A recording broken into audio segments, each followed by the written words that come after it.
G'day, mate. 40 here. So I've read everything that you should read if you want to do a serious character analysis of Kamala Harris. I've read through her biography, skimmed through it, not all of it. I also read the 3 major books about the Biden administration. I read through 4 of the major books about the 2020 election.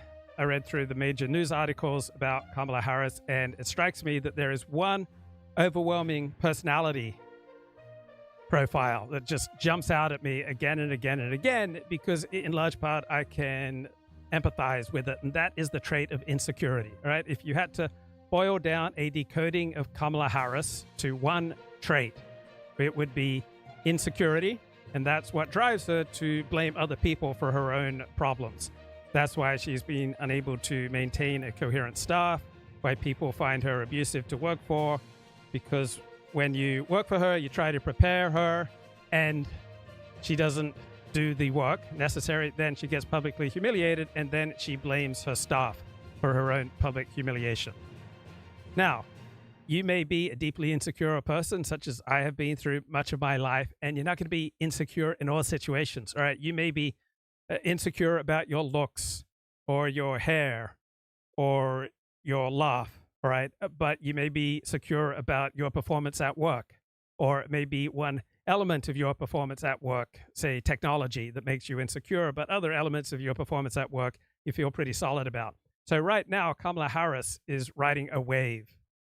She has money, she has momentum, she has the news media behind her, and so in this kind of giddy situation, she's highly unlikely to be overwhelmed by feelings of insecurity. But I can guarantee you, at a certain point, Kamala Harris is going to melt down. She may, however, be able to keep it together through the election, right? The United States may very well elect Kamala Harris as the next president of the United States.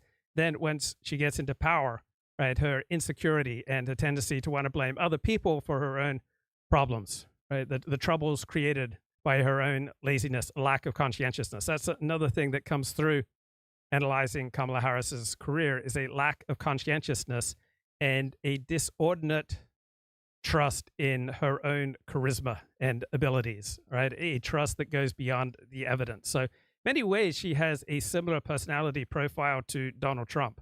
But right now, everything's going well for her. And the media adulation may well carry her through to victory in November. But at a certain point, reality will kick in, and you'll get to see Kamala Harris's insecurities revealed. All right, let's get a burst here from Fox News. It took Kamala Harris just 2 days to essentially clinch the Democratic nomination after Joe Biden bowed out, and the media have been, well, cheering her on ever since. The mainstream press, fueled by Democratic leaks, have been pushing the president to step aside, which he did, for the record, 1 hour and 45 minutes after our program ended last Sunday. And many journalists and commentators instantly embraced the vice president as their new champion, who, of course, would break several barriers. Now, this is as Donald Trump is just starting to pound away, painting Harris as a loony left-winger and, naturally, tying her to the Biden record. Look at the coverage. The excitement among women is very clear. The excitement among black women, through the roof. The excitement among the black community, huge. The fantasy is going to be the media narrative machine. That narrative will tell you Kamala is absolutely amazing, historic, and she's going to show Trump to be old and racist. As time goes by, you will see the flaws, the weirdness, until you realize, holy hell, she's a basket case. They're just so excited. They're so energized. It's historic. It's also, many people believe, all that's standing between the United States and a very, very dark place for this country. A lack of a likability issue, inauthenticity issue that we saw with Hillary Clinton as well. She also disconnects from working voters. I mean, this is a San Francisco liberal. There's a strategy behind all of this, which is not just about protecting Kamala Harris, but also going on the offense in terms of what Donald Trump and his allies may try to do to her in the coming months. There will be accusations that if you don't like Kamala, we've already heard it, you're a sexist and you're a racist. It's a short campaign now, 100 days to go, which puts more pressure on the press to cut through the charges and the countercharges on both sides, in fairness to the vice president and the former president, who's drawn so much negative coverage over the last decade. I'm Howard Voices. Yes, younger voices. You don't need to be a media analyst to see that the 59-year-old vice president. Right, so Joe Biden just seems completely disconnected from the words that he's saying. It's a little frightening that he remains as president of the United States when he's clearly not up to the task cognitively. President is bringing more energy to the trail than the 81-year-old president. But it's all scripted so far. Harris got a rousing reception from the campaign staff. So if you're highly insecure, that's much less likely to come out in scripted appearances rather than unscripted. So her personality insecurities, again, shine through once she's forced to deal with unscripted challenges. In Wilmington, but stuck to the same script at a Milwaukee rally the same day. Predators who abused women. Fraudsters who ripped off consumers. Cheaters who broke the rules for their own gain. So hear me when I say, I know Donald Trump's type. Predators who abused women. Fraudsters who ripped off consumers, cheaters who broke the rules for their own gain. So hear me when I say, no Donald Trump's type. Donald Trump, with long planned to run against Biden, is now taking aim at his new opponent and what she knew about Biden's decline.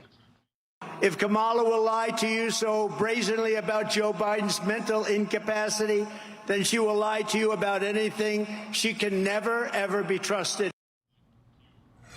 Joining us now to analyze the coverage, Ben Domenech, editor-at-large at The Spectator and a Fox News contributor. And in San Diego, Laura Fink, founder of Rebel Communications. Ben, any question in your mind that the media, most of the media, are gushing over Kamala Harris? I mean, the New York Times has a piece today by a comedy writer defending her laugh.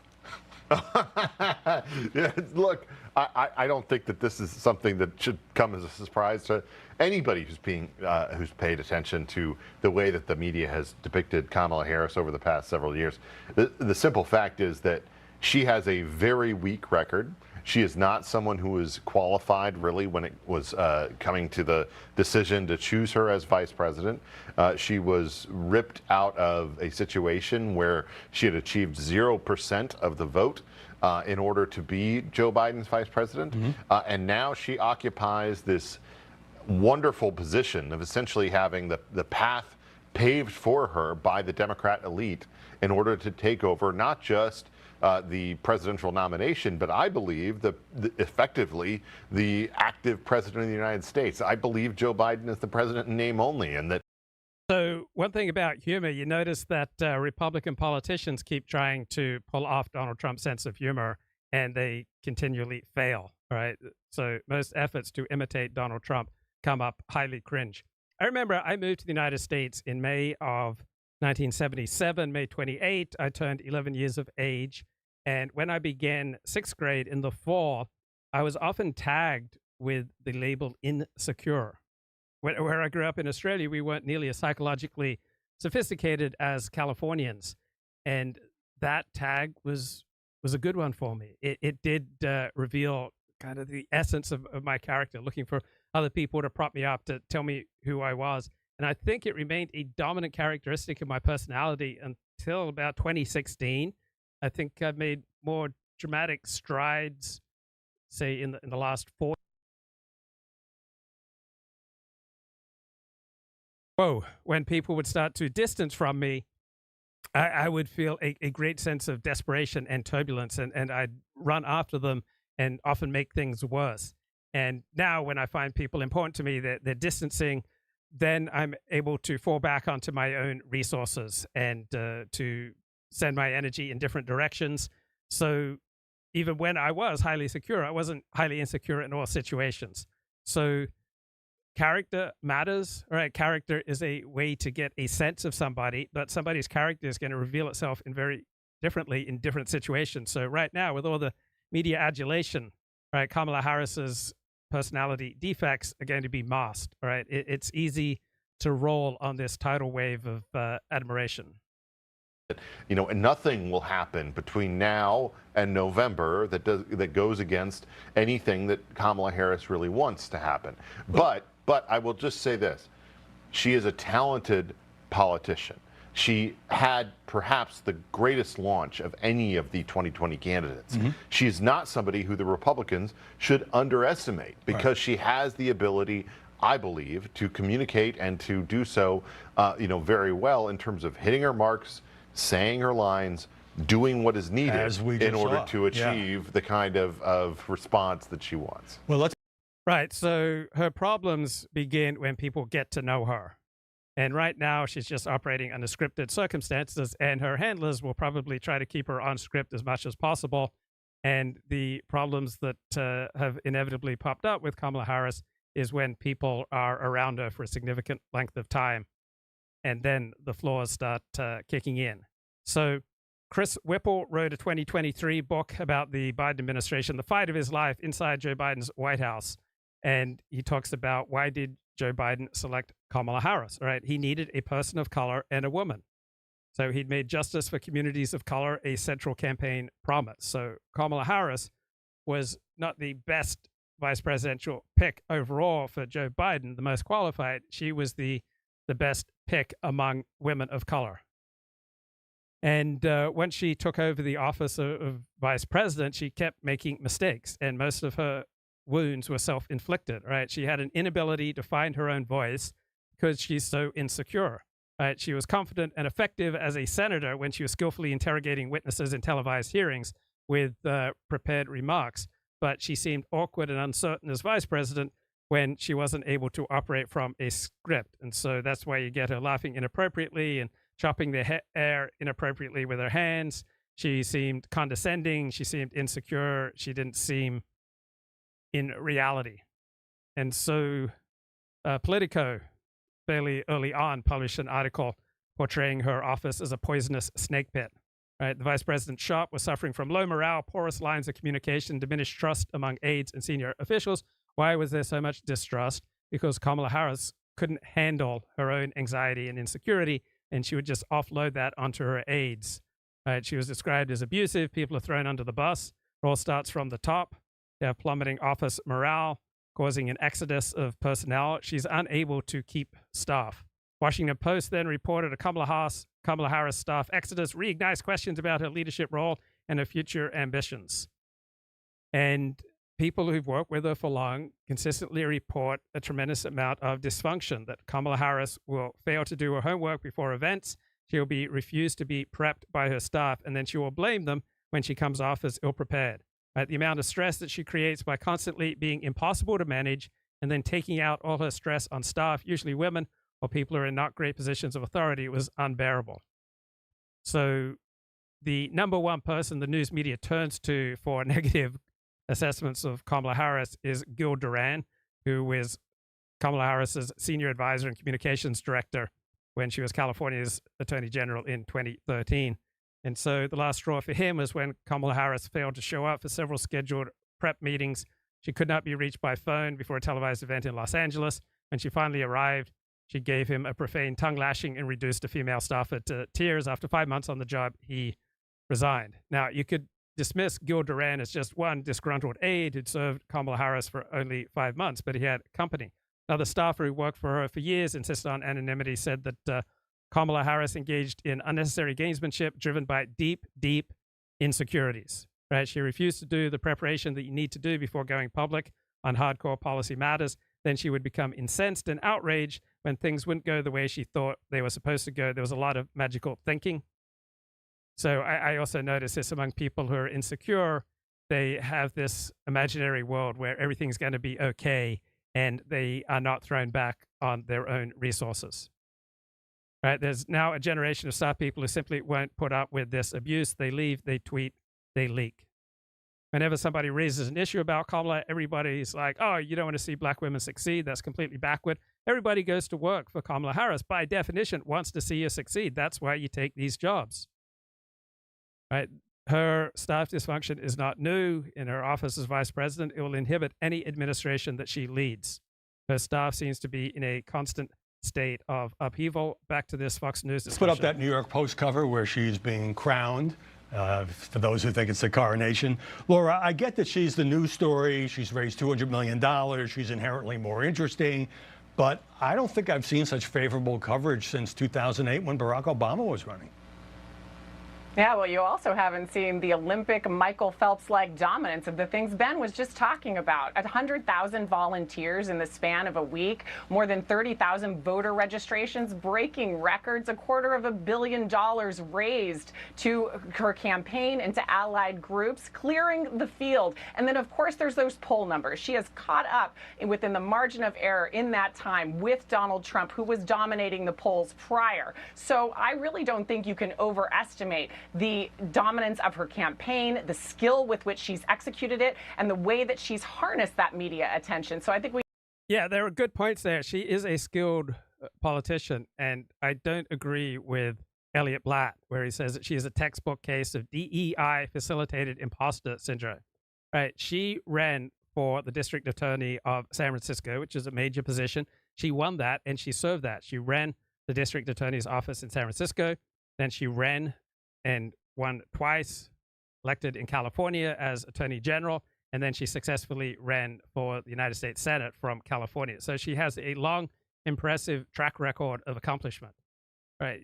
You can't say that she's unqualified to be President of the United States. Right? She's far more qualified than Barack Obama was when he took over. Right? She ran the district attorney's office in San Francisco, and she ran the Attorney General's position in California for approximately 8 years, in addition to becoming United States Senator. And she did run for President of the United States in 2020, which was demanding, and she didn't do too well, but she went through the fire. Right? Her 2020 campaign dissolved in a storm of acrimony with operatives blaming one another. She was leading the race at one point. She had tons of money, but as soon as they got into trouble, they blew all their money. Things fell apart. She didn't even make it to Iowa. Her inner circle didn't serve her well, and they are ill serving her now. Her campaign staffers are now gone, but the dysfunction persists. So when you have dysfunction in your office, no matter what office you hold, that is a reflection on you.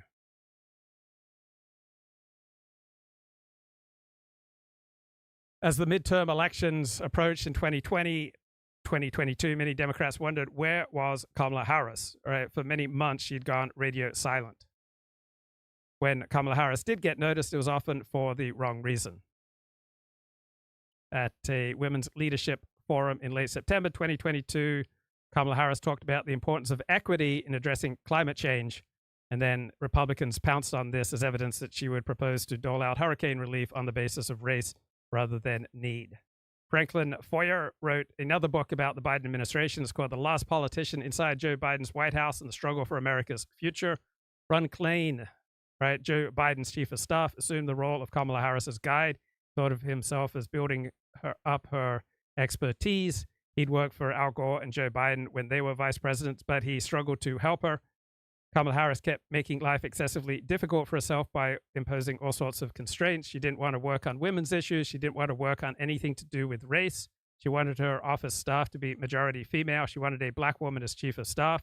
She created too many rules, and it made it hard for her to find footing. He told her, this is baseball. You need to start getting out of the dugout and scoring some runs. So when you're insecure, you're much more likely to retreat to the cave unless you've got everything scripted in front of you. So Kamala Harris was constantly in search of a portfolio, but reluctant to accept them when they were suggested to her. When she finally got a meeting assignment, the administration's response to the assault on voting rights, right, that's something that she took on. She stuck to the president's side, and she cultivated a relationship with Joe Biden, and they adopted similar styles. What they craved from aides was deeply practical. They wanted to know how people would interact with the policy. How would they find out about it? Would they have an easy time accessing a program? They would ask basic questions, common sense questions. And her contributions in meetings were often regarded as incisive. So she is a practiced prosecutor. She asks piercing questions. Right? She impressed Mark Milley with how sharply she interjected herself into national security discussions. She was guided by staff whom she didn't know and who she did not trust. After a while, Joe Biden gave up on trying to coach her. Right? At the beginning of his term, they would have weekly lunches. Those began to fall off the schedule as he saw that Kamala Harris wasn't keeping up. Kamala Harris prided herself on her discipline. She ate carefully. She exercised regularly. She left herself time for a full night's sleep. She had a disciplined quest for mastery of policy, but it was often extreme. She didn't want to just master the details. She wanted to constantly be in a mode of cross-examination, so she would exhaust the people around her. So she was disciplined in her desire to prepare, but then she would become undisciplined with keeping her own calendar. Her obsession with prep was a product of both intellectual fascination and her own insecurity, right? So if you're secure, you don't have as much psychological need to over-prepare. She understood her place in history as the first black woman to hold her job. She felt like she was unfairly punished by the press corps if she ever faltered, and she was very quick to blame criticism on racism, right? The ultimate goal of her prep was to move her through public appearances without any missteps. And she was right. Large parts of Washington relished her screw-ups, and they did not extend her grace because people just did not like her by and large once they got to know her. And she had an obsessive desire to avoid making mistakes. And then the pressure that she applied on herself doomed her to make these mistakes, right? She has not appeared at ease in unscripted moments. We need to give credit where credit is due. She's earned it. Okay. Let me play some sound on this whole question. I'm going to read some headlines about Kamala Harris and whether she was the border czar, which obviously is an important issue in the campaign. Roll it. Do you have any plans? So Kamala Harris was not the border czar. Right. No matter how many people in the news media or in the administration or in politics declared her the border czar in 2021, she never had any power. Right. She didn't to enforce policy. So, yes, the news media and various politicians may well have designated her the border czar in 2021. But just because people say you are something, just because you declare yourself something, doesn't mean you are something. Right. The news media could have anointed her a unicorn in 2021. That doesn't mean that she was a unicorn. Did not have power to create policy on the border nor to enforce policy. So no matter how many people designated her as the border czar, literally, she never was the border czar. She never had the power to execute that kind of office. To visit the border. At some point, you know, we are going to the border. We've been to the border. You haven't been to the border. And I haven't been to Europe. Right. You see her insecurity here, how she freezes under pressure. And I mean, I don't understand the point that you're making. Well, it's not my first trip. I've been to the border. So often her laughter is a giveaway for the overwhelming insecurity that she's feeling. As the person in charge of the response. So the important aspect of this visit is leading this visit after the work that we did in Guatemala and Mexico. Now listen to these headlines, Time. Kamala Harris was never Biden's border czar. New York Times. Why Republicans keep calling Kamala Harris the border czar. Misleading phrase. So these press reports are correct in 2024. She never was the border czar, no matter how many journalists anointed her that in 2021. Axios. The Trump campaign and Republicans have tagged Harris repeatedly with this border czar title, which she never actually had. Axios 3 years. Yeah, these press reports are correct in 2024. Republicans are tagging her as the border czar for political point scoring, not because they're particularly interested in the truth. Years ago, Harris, appointed by Biden as border czar. What does all this tell you? Howie, Barack Obama had 29 czars who were assigned to various projects. None of them had the official title czar in their title. Well, because czar is not a word that we use as a title within the United States. Big with of America. the Soviets. I mean, it's Soviet. We're not that. It's journalistic. Words are metaphors for reality. So it was a tempting metaphor to pull out in 2021. By 2024, it is clear for people who are primarily interested in truth rather than in partisan point scoring that Kamala Harris was never the border czar. Sort of shorthand for special assistant to the and look, Van Jones, someone who obviously occupied the green job czar position, was fired from that position. He was never a czar, okay? And so you could easily go back and say that. She was assigned this as, under her prerogative, a priority that she was going to address, both the base sort of root causes of this problem. And in addition to that, all the relationships that we have when it comes to the Northern Triangle, et cetera. Okay, that is fairly described as a border czar, okay, and as it was under Barack Obama, by the way. There were 2 different border czars under him.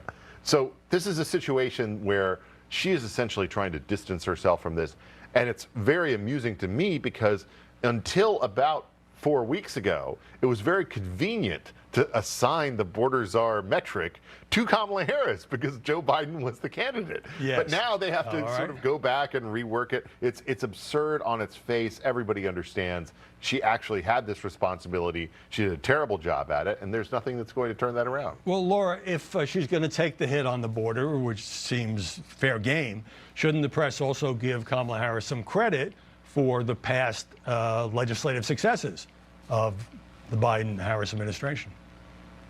Well, absolutely. And while we're talking about the border, I didn't see any mainstream media covering the fact that border crossings are down by 30% this month, and that's a 3-year low. They aren't talking about those Northern Triangle countries that have gone down by 200,000. I love the fact that you said a 3-year low because Sir, it's okay, a 3-year low because it was a 4-year high. The first year of the Biden administration was the highest level of border crossings ever saw in history. Are we going to interrupt? Go ahead. Well, okay. Well, let me just finish. I would also love, while we're talking about media, for the media to cover immigration and the bill that was killed by presidential candidate Donald Trump, a bipartisan bill that was the strictest regulation and the greatest amount of... So Ben is losing his temper here and is bullying her. I opposed it. So, look, I'm sorry, Laura. I don't know your background. I worked. No. This is unacceptable. I worked on the immigration issue for 10 years in the 2000s. Okay, Sir. This is the worst bill that was ever proposed. It is not a hardcore bill. It is not something that any Republicans But it is also support. true, and I want to let Laura finish. It is garbage to suggest that this is in any way an enforcement bill. It was something that was terrible, and everyone should have opposed it, and they did. But it is also true that it fell apart at the behest of Donald Trump. Candidate. I actually think it would have fallen. See, Ben's flushing. He's just lost his temper here and behaving badly. On apart without the behest of Donald Trump. I mean, I think when John Cornyn is opposed to it, Ben, okay, my old boss. We have to get some equal time here, Laura. Well, you know, Ben's fired up about this, and I can understand why. But like I said, I wish the media would have covered that. I wish they'd cover the drop in border crossings. But you can't have, you know, everything wrapped up in a bow. The border czar is a line of attack fomented in right-wing circles, and it just didn't stick. And I understand usually conservative media is really good at getting their message across there, and they didn't do it this time, and that's all right. You know, Kamala Harris is going to have to contend with the border issue, but we got to let her come out of the gate on fair footing. I mean, come on. Wow, meltdown, Ben. Just melting down. All right. Let me look. If the New York Times calls her the border czar, that doesn't mean anything. That just means the New York Times calls her the border czar. The New York Times has called her a unicorn. Would that mean she's a unicorn? Yeah, move on because I have a question reserved just for you. Kamala Harris and J.D. Vance, who we'll talk about a little later, both have a long history of controversial comments. But I don't see the press making an issue out of Kamala Harris having played a role in setting up a bail fund for criminals arrested in the BLM riots after George Floyd was murdered. So why haven't the press made this an issue? Because they sympathize with her position. The news media was overwhelmingly behind and supportive of Black Lives Matter, both in 2014 and in 2020. Which led to a massive increase in the number of homicides, traffic fatalities, and pedestrian deaths due to the recklessness that occurred when the police were incentivized to stop doing their job. She said she was against fracking. Now she has an aide said she's not against fracking. It seems like they're going through all of JD's stuff and not so much some of the past very liberal things that the vice president has said. Look, the vice president is a progressive. She's far to the left of the country in so many different respects, including the border, I would say. And I think that that's one of the reasons that, you know, frankly, a lot of Republicans, I believe, you know, were confident that if she was ever going to be the nominee, you know, this is going back, you know, months when there was speculation about a change, that they would be able. So Kamala Harris has the most liberal or second most liberal voting record in the United States Senate during her time there. I don't think that is going to be a decisive factor in this election, right? This election will primarily come down to party allegiances. Kamala Harris's liberal voting record will be a negative for the Democratic ticket because it's just so absurdly left-wing, about as left-wing as you could get. She was to the left of Bernie Sanders, so that'll definitely be a drag on the Democratic Party. Her personality, once people get to know her, I suspect will also be a drag on the Democratic ticket, but I doubt that either of these factors will be decisive. And that's not so much me talking, that's me reflecting on an analysis by statistics professor Andrew Gelman at Columbia University. So Donald Trump and J.D. Vance, right, both overwhelmingly have approval ratings that are substantially negative, all right? Both Trump and Vance are negative by between 8 to 11 points, and Kamala Harris has negative approval ratings in the 12 to 14 point range.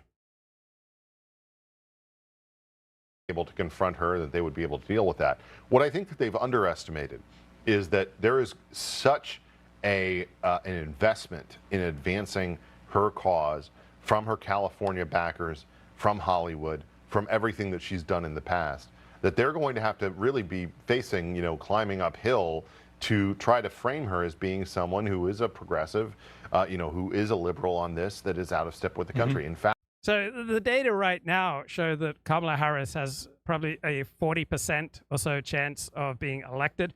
So remember, in the United States, president is elected by an electoral college map that overwhelmingly favors the Republicans and Donald Trump right now. So if national polls place her and Trump even, that suggests that Donald Trump is going to win in the electoral college, right? The Democrats have to be at least +2 in the national polls to be at an even chance of winning the presidency via the electoral college. In fact, I think that they, you know, are going to be facing a real challenge with that because as much as she has been defined in the public eye, it's been in kind of a silly way as opposed to something that is actually, you know, offensive to. Turn around like this. 3 weeks ago, 4 weeks ago, she was the worst politician in America. Now they say, isn't it amazing? Look at her. She's so beautiful. She's so magnificent.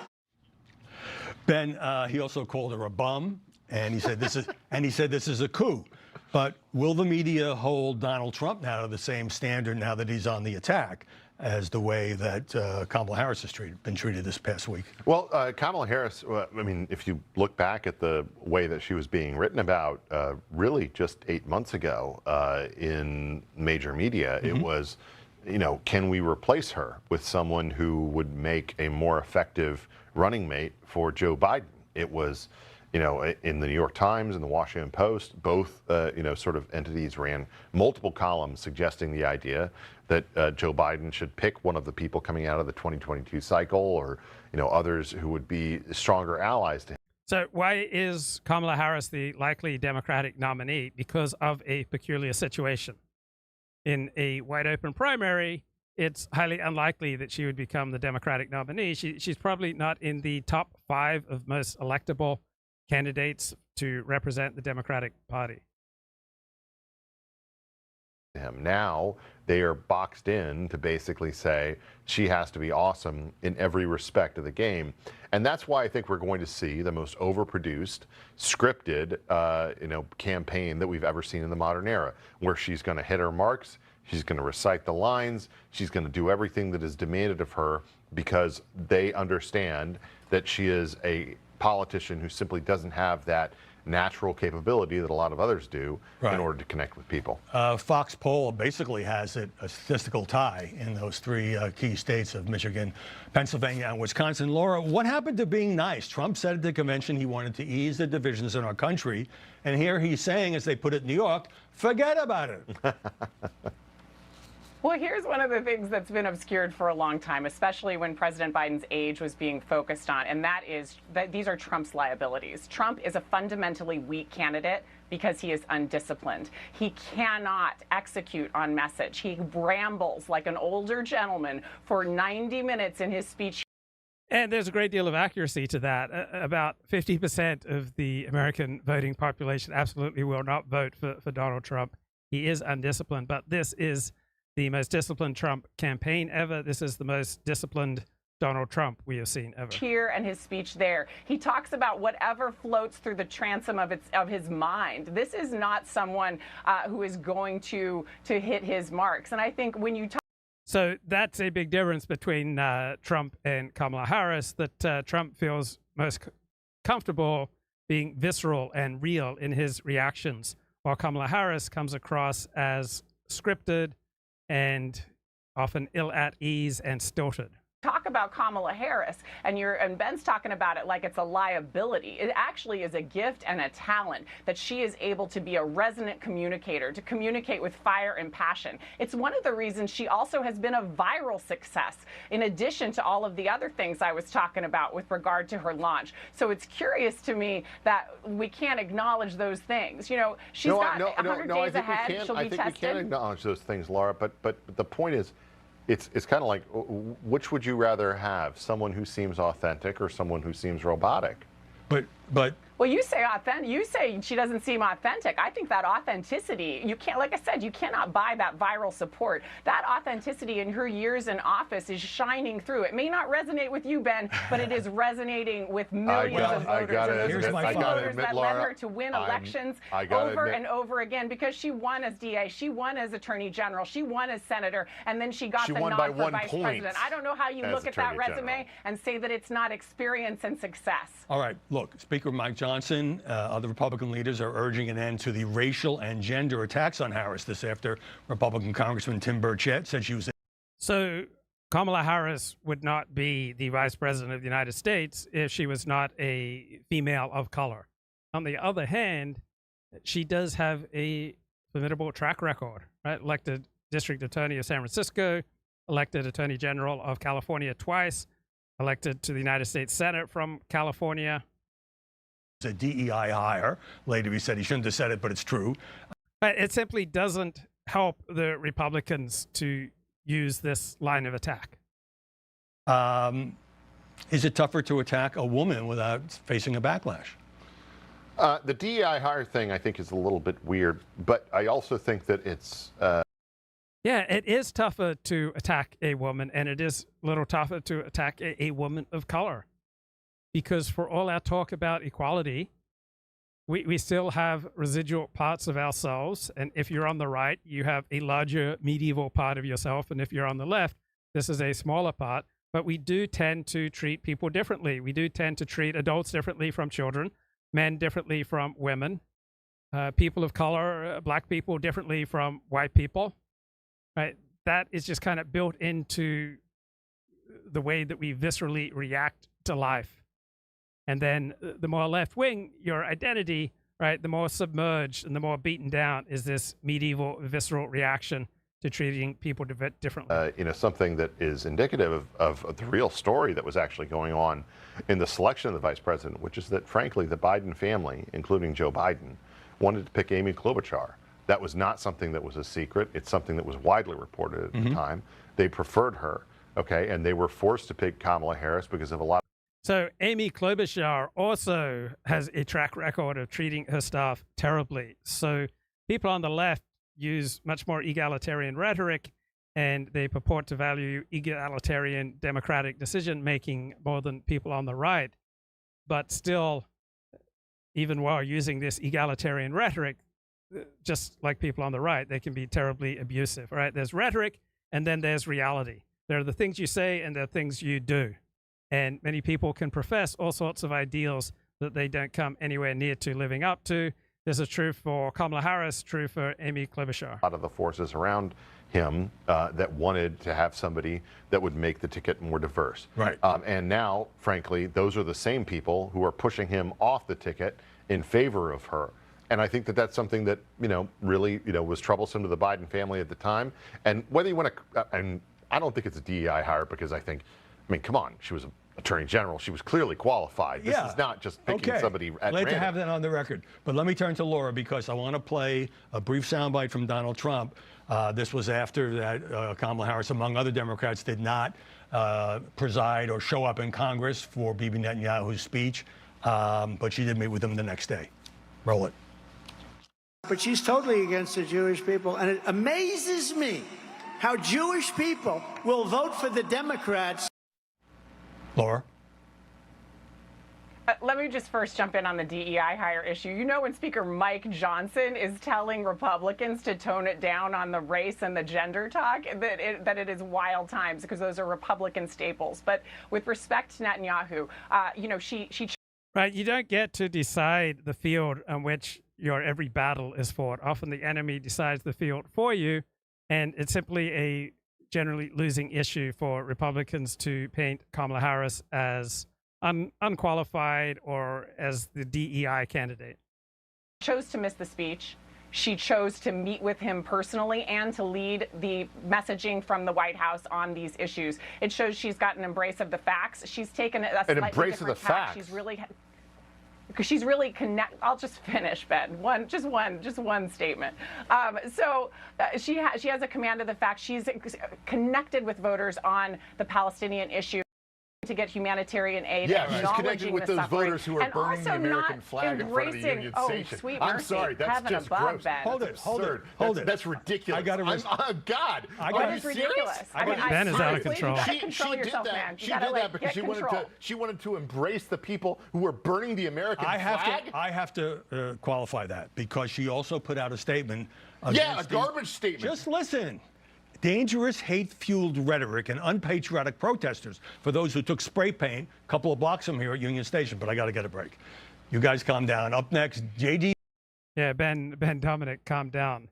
Her IQ deficit is obvious to everyone. I see no evidence of an IQ deficit. I see absolutely no evidence that she has a lower IQ than Donald Trump, for example. This is a formidably smart, tenacious woman with pretty strong political skills, and there are reasons that she has risen as far as she has.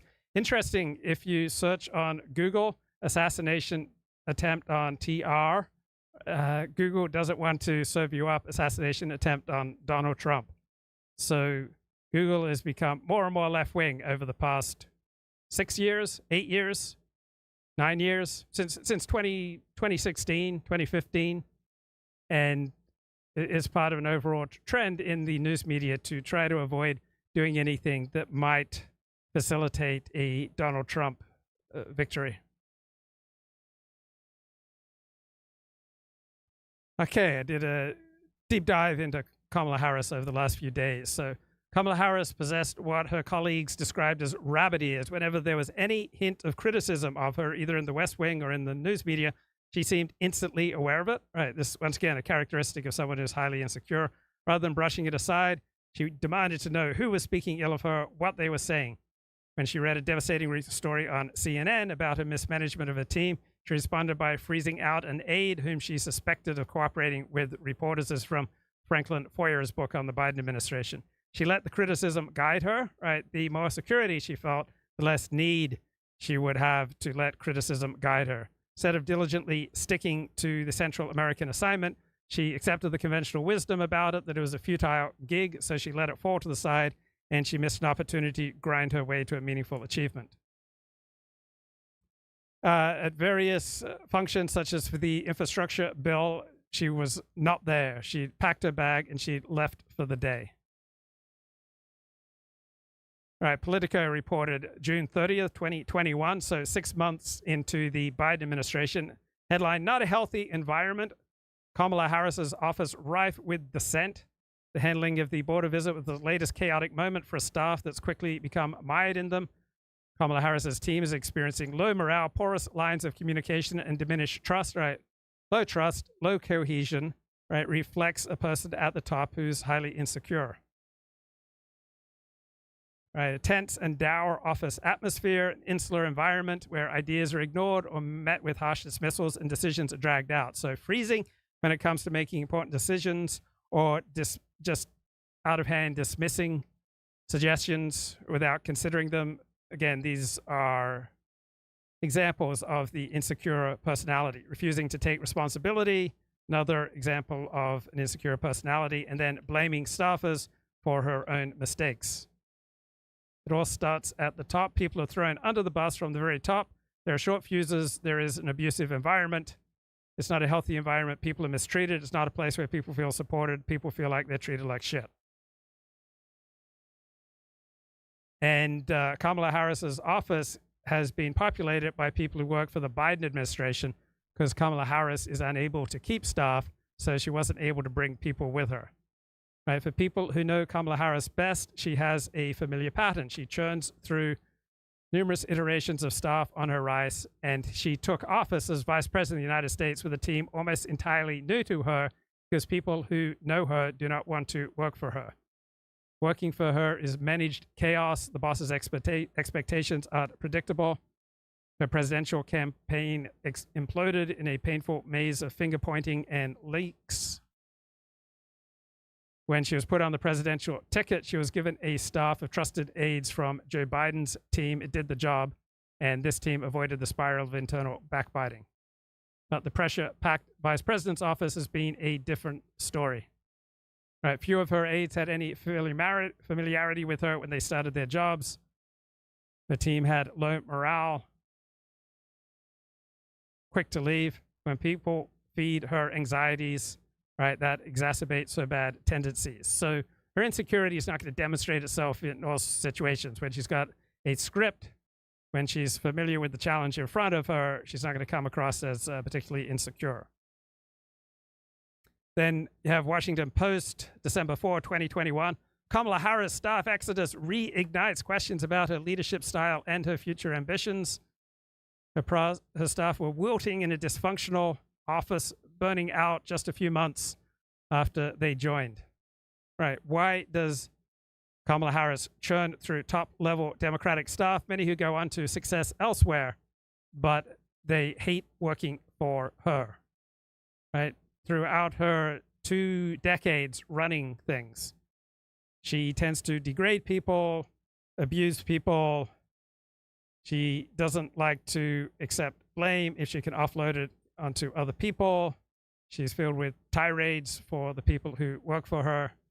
The common denominator in all her groups is her, right? She gets into the same destructive patterns. Who are the next talented people you're going to bring in and then burn through and then blame them? Kamala Harris refuses to wade into briefing materials prepared by staff, and she berates her employees when she appears unprepared. You're not working with somebody who's willing to do the preparation and the work. With Kamala, you have to put up with the constant amount of soul-destroying criticism and her own lack of confidence.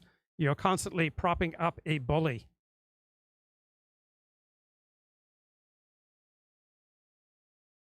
Then looking at a Wall Street Journal book review of the one biography of Kamala Harris came out in 2021 by Dan Moraine, longtime journalist for the Los Angeles Times, Sacramento Bee. Wall Street Journal notes, Ms. Harris has led a life that is as impressively documented as it is impressive. She has led an impressive life. Washington Post, Kamala Harris comes across as a Jezebel who callously exploits intimacies, even those with married public figures such as Willie Brown, a mama who, though she has no children, readily mothers others, an angry black woman who wields a sharp tongue and a sharper wit, an ambitiously talented professional who knows that to get ahead, she has to be twice as good to get half of what they have. Moraine paints San Francisco Bay Area Democratic politics as a swampy world where schmoozing with billionaires and sitting on the right boards were essential to climbing the rungs of power. So Kamala Harris was Willie Brown's mistress in 1994 and 1995, splitting with him after he was elected mayor of San Francisco. She is consistently cautious, and another mark of the insecure personality who freezes when she's forced to take what might be an unpopular decision. She often stands mute on the most important issues of the day. She's pragmatic, ambitious, takes positions when she absolutely has to, but is also adept at not taking stands when to do so is not politically necessary. So Dan Moraine describes her in his autobiography as tough on staff, abrasive, and brusque. Let's get a little bit more here from Howard Kurtz. The senator posted this. The central premise of the Biden campaign is that President Donald Trump is an authoritarian fascist who must be stopped at all costs. That rhetoric led directly to President. And we have absolutely no evidence that that rhetoric led directly to this attempted assassination. President Trump's attempted assassination. If Joe Biden can't run for president, he can't serve as president. And if they want to take him down because he's mentally incapable of serving, invoke the 25th Amendment. So, Ben, the media are trying, I think, to depict Senator Vance as an extremist. Does he sometimes go too far? You know, I don't know JD that well. I've interviewed him a couple of times over the years. I think that he's an interesting guy, an intellectual, and a little bit. So Elliott Blatt says in the chat that I'm trolling. Haven't done any trolling today, right? Everything I said has been without irony. Kamala Harris is an impressive person. She does have an impressive track record of accomplishment. She is not underqualified to be president, and she's not low IQ. I stand behind all of those statements, and she has a solid chance of becoming the next president of the United States. I'd rank her chances about 4 out of 10. Sort of introverted, nerdy, let's say. And he certainly, I mean, Nate Silver of, formerly of 538, had a description of him as he was on track to being an interesting heterodox substacker before he ended up in this position. Yeah. What I think he's interesting. I do think that he says some things that are a little bit outside of what you would want a politician to say. Let's put it that way. At the same time, I think that he's someone who actually represents a significant portion of the conservative base on a. So here is the most controversial thing that J.D. Vance has said that has been seized upon by his critics. Right? He said, "We are effectively run in this country by a bunch of childless cat ladies who are miserable at their own lives and the choices that they've made, and so they want to make the rest of the country miserable too. It's just a basic fact. Look at Kamala Harris, Pete Buttigieg, AOC, meaning Alexandria Ocasio-Cortez. The entire future of the Democrats is controlled by people without their own biological children." Now, that is trolling. And I don't see much evidence that it's factually true to say that people who don't have their own children are not invested in the future of the country. Right? George Washington, founding president of the United States of America, did not have children. Jesus did not have children. A lot of important rabbis have not had children. A lot of important, influential, powerful people have not had children. You're also touching on a hot button issue that will make many people feel highly insecure, right? Particularly women. And so that's why there's been so much rage, right? I think Clay Travis had a good couple of tweets here. If you're happy and secure about a life decision you've made, you don't care if people disagree with it. True. I suspect what's really going on here is that most childless women aren't happy with their choice, but they resent anyone suggesting that might be true. Childless men also may be insecure with their choice, but since men can have children at any age, it doesn't sting in the same way. Many men figure if they change their mind, they can have kids one day. Women don't have that option. Many women end up not having kids because they can't find men they deem worthy of having kids with. That aids in the resentment and the anger that these women feel when their lack of women is pointed out, because the global population is collapsing most substantially in some of the world's most impressive cultures, such as Japan, Italy, China. Having children, more children, is a vote for human progress. We should be encouraging kids and discussing this population collapse more than we are. So good series of tweets there by Clay Travis. A number of issues. He's a populist. He's a little bit more of like a NatCon, national conservative type. That's not outside of the realm of kind of the mainstream of the Trump Republican Party.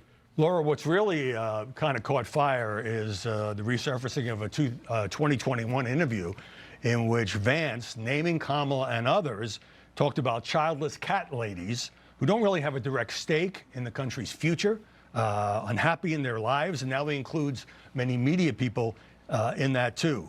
What do you think about the controversy there? Well, I think Donald Trump has two strikes against him going forward in the campaign that are glaring. One is J.D. Vance's extreme positions, thinking that there are no exceptions in terms of the health of the mother or rape and incest for reproductive health, thinking that painting all women who don't have biological children as childless cat ladies. But the second thing is, and this is part of the problem that J.D. Vance brings, is that Donald Trump doesn't know how to handle powerful women. Whether you're talking about Nancy Pelosi or Kamala Harris, they get under his skin, kind of like I get under Ben's skin. So those are the two primary weaknesses. When you Laura, cannot I'm married to handle an Meghan opponent- McCain. I think I'm okay with powerful women. Well, you might be okay with her, but I think those are the two things that we see that are going to be Achilles' heels for Donald Trump. And one of them, he picked himself in J.D. Vance. Well, let me just throw in that he ended up picking a fight with Jennifer Aniston, who did not like the childless cat lady's remark. He now says Vance now says that was sarcasm, but he also says families with children should pay. Right. If you go ballistic over a remark like childless cat ladies, right, that says something about you. Right, that's probably overwhelmingly your own insecurity. Less in taxes. Well, but that's actually, I mean, I just have to point out, Howie, that's actually a Republican position that goes back far before J.D. Vance. I mean, they're in favor of massive child tax credits. They're in favor of, lowering the cost of having kids, having a family, buying a house. They're in favor of voting for children and decreasing the voting rights. I'm actually out of time. So if, Elliott, if you're right and the critics of Kamala in the chat are right, then Donald Trump will have absolutely no problem crushing Kamala Harris. And I think Kamala Harris presents a formidable challenge to Donald Trump. And I believe that she's far more talented and disciplined a politician than you are presenting. All right. James Barber wrote an influential book on presidential character, and I'm trying to situate Kamala Harris in his matrix. What we see develop from James David Barber is a typology in which there are 4 different categories that he says we can slot the presidents into. The first is active positive, the second is active negative, the third is passive positive, and the fourth is passive negative. And so I would slot Kamala Harris in as an active negative, right? Someone who is trying to fill a void inside of her through public life. But I noticed a personality analysis of Kamala Harris published in the fall of 2020 that slots her in here as an active positive. So 3 psychologists slotted her in as an active positive. Just want to shout out a couple of characteristics of each one of these. So the person that is active positive is adaptive. They're results-oriented people who know how to negotiate, who like the political game and the challenge of trying to getting a deal done. They have an enormous capacity for work. They're ambitious. They want to achieve things. They also believe that they, through their high self-esteem, have the ability to be able to create, a good public policy. But on the other hand, they also are realistic about the political process and realize that they have to be flexible. Again, it's trying to achieve results and negotiating those results and playing that political game that they really like. And basically, they want to achieve things that are good for the public. Now, the active negative person, on the other hand, is also someone who plays the political game and seeks. Right, here are the characteristics of the active negative, which I think best fit Kamala Harris. Wants power, has high energy and capacity for work as an ambitious, but has poor self-image and low self-esteem, which is why she's so insecure, seeks to dominate others to compensate for her own low self-esteem, has clearly defined enemies, is rigid in pursuing policy even to the detriment of the public, and regards surrender as a personal loss. To achieve victory, but they do it for different manners. So Barber would define these people as being compulsive. So they're people who want power for power's sake. They don't really enjoy getting involved in political activity. But like the active positives, they have an enormous amount of energy and capacity for work. They're also ambitious. Generally, they don't have a good self-esteem, according to Barber. And they use kind of power and domination over others as a way to be able to increase their own personal self-esteem. One of the other things here is the idea that they have clearly defined enemies. There's an in-group and an out-group. And those people that are on the out-group are people that have to be distrusted. And what comes along with that is that if I lose to those out-groups, in other words, if I don't accomplish my goals because of the out-groups, I've surrendered, and that's a personal loss. All right, looking at Dan Moraine's biography of Kamala Harris, he notes that in September 2012, Kamala Harris was given the honor of a prime speaking slot at the Democratic National Convention in Charlotte, North Carolina. The speech that she was set to give was a humdinger, but it was never given, right? She deferred to the Democratic National Convention managers. They provided her with a speech that was just filled with cliches, none of them of her own, none of them inspired. People in the audience stopped paying attention, started talking amongst themselves. She stumbles through a speech that is given to her. So what was supposed to be her big moment in the spotlight went unnoticed. It was terrible. And she was rebuked her own staffers as if they were responsible for her decision to accept a speech that was foisted on her, and they weren't. So Kamala Harris comes from a tight-knit family made up of exceptional high achievers. Both the parents were communists and high achievers, right? One was an economist, one was a scientist. Her father was an economist. She doesn't talk much about her father. He's separated from her life when she was early on. Kamala Harris is very close to her sister, Maya. So whenever she has to choose between Maya and her aides, she always chooses her sister. During campaigns, Kamala and Maya talk several times a day, often be the first conversation of the day and the last conversation of the day for Kamala. They have an identical sense of humor, and they have an identical laugh. So they're both brilliant, detail-oriented, tough, and competitive. During her time as United States Senator, she irritated many of her fellow Democrats and career Homeland Security officials who felt insulted by her. She would put on this pugilistic tone in public hearings. They suspected that her thirst for the spotlight was part of a long-range plan to pull an Obama by staying just long enough in the U.S. Senate to get the credentials she needed to run for the U.S. presidency, and that's absolutely accurate. She was elected to the U.S. Senate in 2018, but she was already planning her run for the presidency in 2020, just like Barack Obama, who was elected to the Senate in 2006 and then ran for president a year later. So Kamala Harris would shirk her share of tedious work that made up the vast majority of Homeland Security Committee business. And she had a brusque and antagonistic style that jeopardized bipartisan efforts on critical security matters. And one former official says she was not well liked by the majority of people that had to interact with her. She was disrespectful, no matter the issue. 4 current and former senior officials from the Department of Homeland Security were going to come out publicly in favor of Joe Biden in 2020, and at least 4 of them decided not to after he named Kamala Harris as his running mate. Can't do it, some of them said. Something about the way that she operates. She's always about the politics and not about the mission. One issue that rubbed many people the wrong way was that Kamala Harris would decline to meet with people that Donald Trump nominated for the highest positions in Homeland Security, said she would choose to grill them in public confirmation hearings with yes or no questions about complex topics that could not be answered in simple ways. So the Trump nominee's inability or refusal to answer these questions made for good sound bites for Kamala Harris, but they did little to provide the public with answers to some of the most important policy issues of the day. So Kamala Harris is quite happy to put her own personal ambitions ahead of good governance. And she did nothing to foster productive relationships between the Department of Homeland Security and U.S. Democratic senators. Right? One apolitical moderate in the Department of Homeland Security, Elaine Duke, says, I'm not the only one she didn't want to meet with. Right? She did not meet with any of the Republican nominees.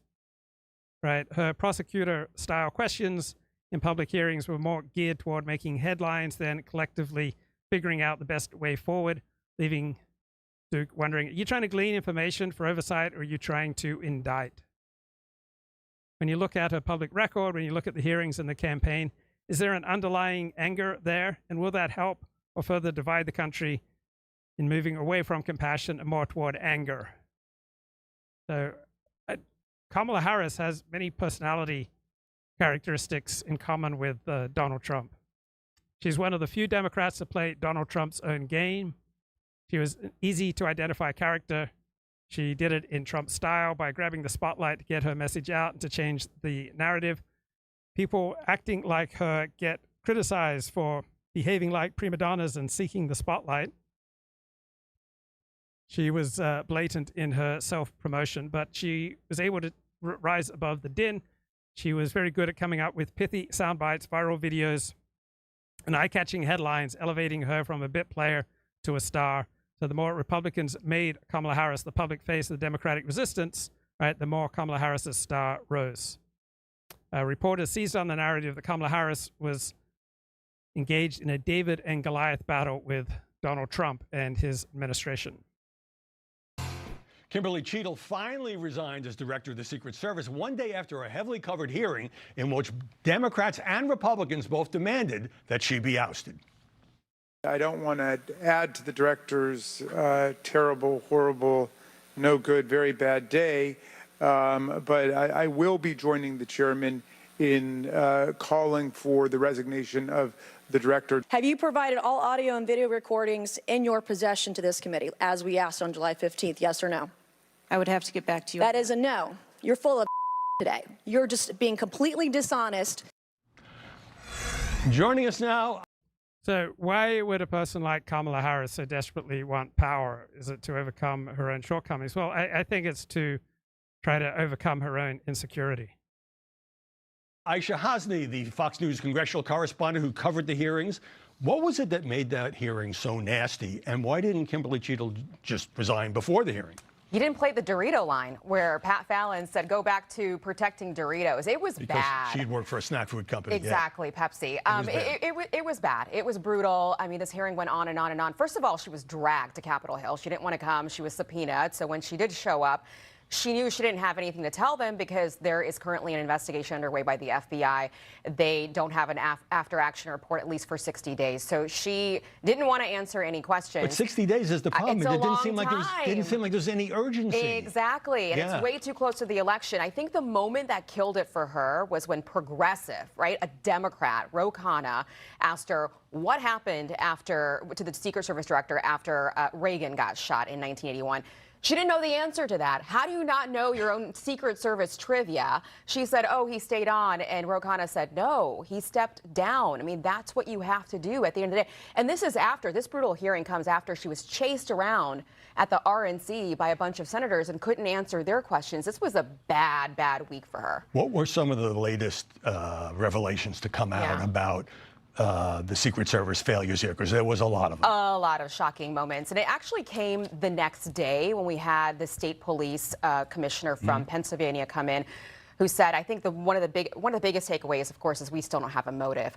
But the other big shocking one was, why was the former president allowed to take the stage when they knew there was a threatening person, not a suspicious, they knew there was a threatening person within that 10-minute window before they allowed President Trump to take the stage? Why didn't they delay it? The other one is there were 2 security officers, local officers, that were attached to that AGR building, I believe. And they were inside. They had a direct line of view to where the shooter would have eventually climbed up. Someone told those guys to leave their post and go look for the guy.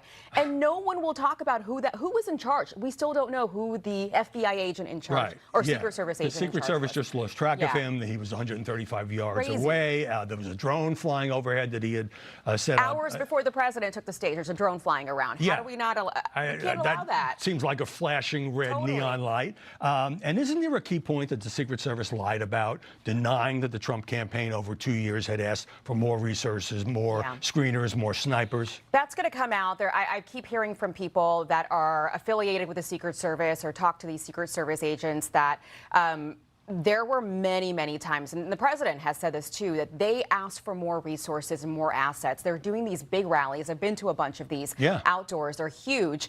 why don't you give us more resources instead of, handing off these responsibilities to local law enforcement, whether it's state police or local? Yeah, and then it's like, oh, it's in writing. I guess we missed that.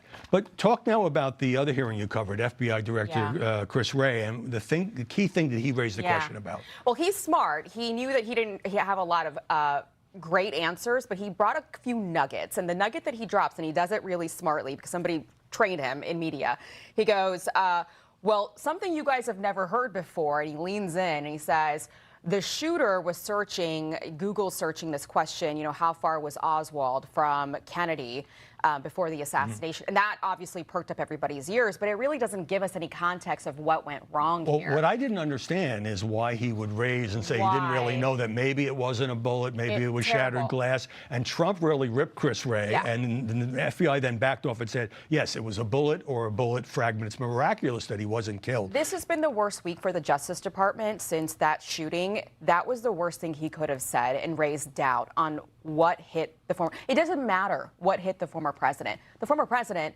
got hit and bled and was injured. Yes. And at the end of the day, that should have never happened. End of story. And that's the last thing you should be bringing up right now when Americans want to know before an election and while there's a campaign season going on, is this going to happen again? Yeah, I mean, this can't happen in this country. And, President Biden thanked Cheadle for her service, and she risked her life as a field agent. That's all right. But made no expression of disapproval as if it was just, well, thank you very much.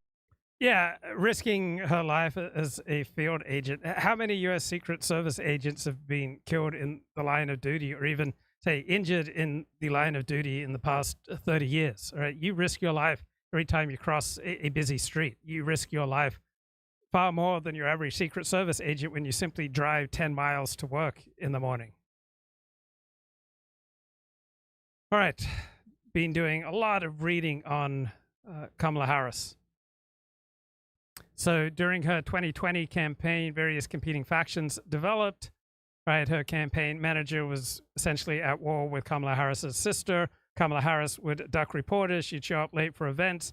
She was continually shifting her stances on issues like single-payer health care and legalizing marijuana and decriminalizing prostitution. Then looking at the 2023 book, The Bitter End, the 2020 presidential campaign, Kamala Harris experienced two moments of discovery. One, when she announced her candidacy and held a kickoff rally in Oakland. And second, June 27th, 2019 debate with Joe Biden when she attacked him for having opposed a school busing program in Delaware. But in each case, the discovery was followed by scrutiny. There was scrutiny of trivial things such as whether Kamala Harris had listened to the rappers Tupac Shakur and Snoop Dogg in college, right, as she claimed when those albums did not debut until after she graduated. There was also scrutiny of substantive things such as her record. So the more Kamala Harris has been exposed to scrutiny, the worse it has been for her. New York Times published November 29, 2019, how Kamala Harris's campaign unraveled. Some Kamala Harris aides sitting at the table could barely suppress their fury about what they saw as the undoing of a once promising campaign. Their feelings were reflected by a blistering resignation letter by one aide. This is my third presidential campaign. I've never seen an organization treat its staff so poorly.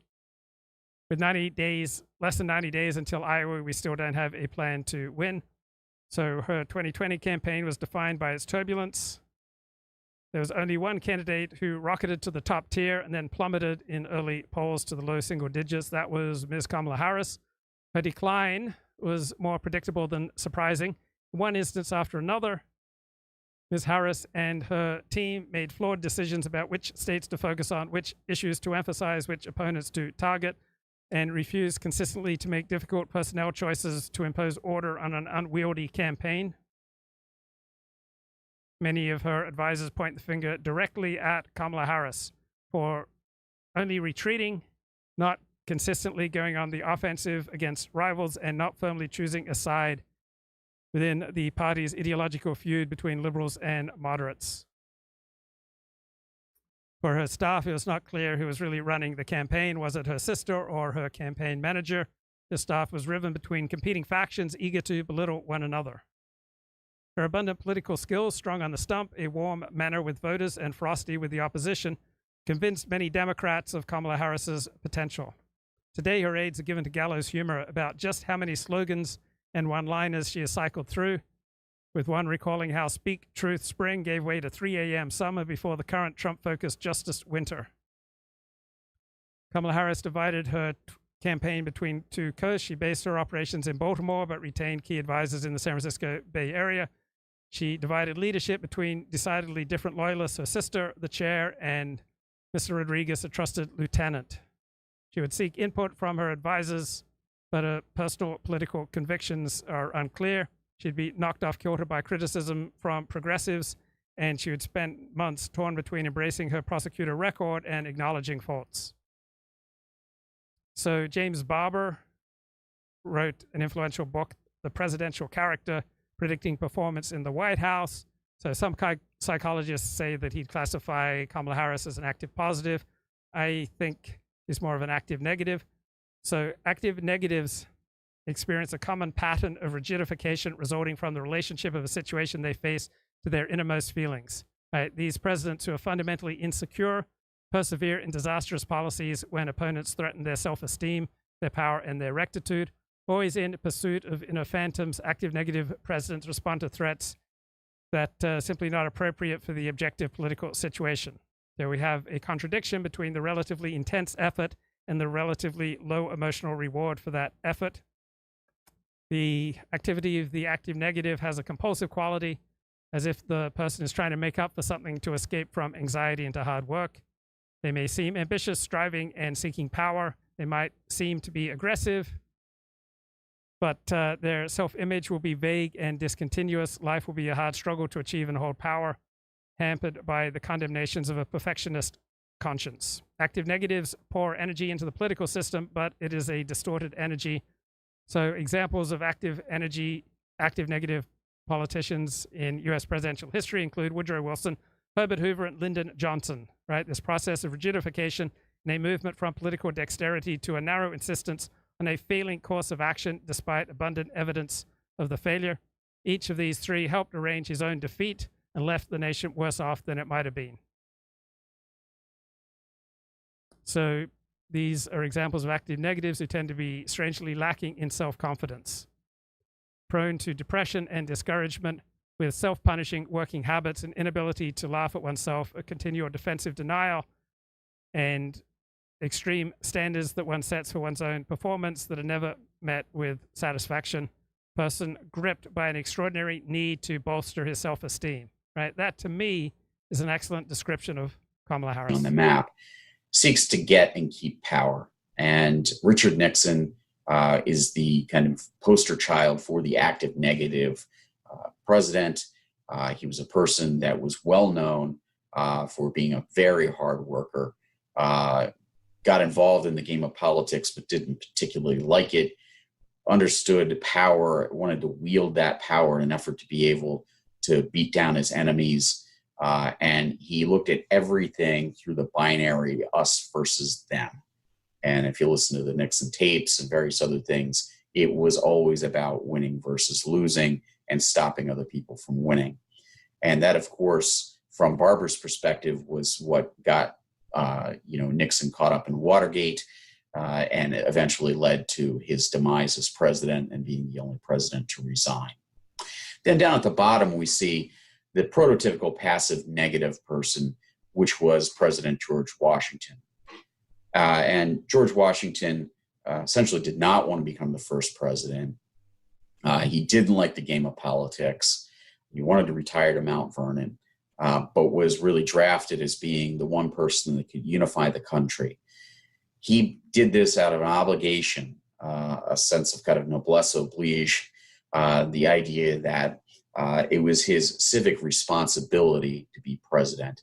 And as president, his style was very much different, probably, than many presidents after that, particularly in the modern presidency. He felt himself to be above politics. He did not want to get down and dirty. He did not. Okay, there were 3 psychologists who did an in-depth personality profile of Kamala Harris. This is one of them. Pattern and scale 3 outgoing pattern. This graph is helpful in understanding how Harris's personality patterns manifest themselves in her current behavior and potential leadership behavior. Okay, let's get Elliott Blatt onto the show. Elliott, what's going on, man? Blessings. Can you hear me? I'm driving. Yes, sir. Okay. All right. So I honestly did think you were trolling when you were talking about Kamala being a viable, qualified presidential candidate. And you seem to have now stated declaratively that you're not trolling, and you in fact believe that she is at least credible. Yes. Okay. So I don't want to necessarily dissect that too much, but again, I go to intuition, right? You don't need you hear that voice, you hear that cackle, and it's sort of like the gates of hell open up, and that's what's behind that cackle is no good. I mean, is that just too simplistic of a approach? Too simplistic of a heuristic? Yeah. Well, I think it's not. I think you're simply coming out of your particular hero system. You recognize that Kamala Harris is bad or that you regard as good and heroic. I mean, it's more than that, Luke, because all these psychological characteristics you're describing all point to somebody who just can't handle pressure and lashes out irrationally and potentially violently and destructively when the going gets rough. And to give an example, let's take Trump, I don't know, 4 or so years ago, where there was an attack, I think it was in Syria, and then Trump ordered a sort of a kind of a token retaliatory strike. Yes. And it was just like, he hit an airport runway or something, and there's no civilian casualties. It was sort of as mild as a response as you could have had, and it was probably just and measured, right?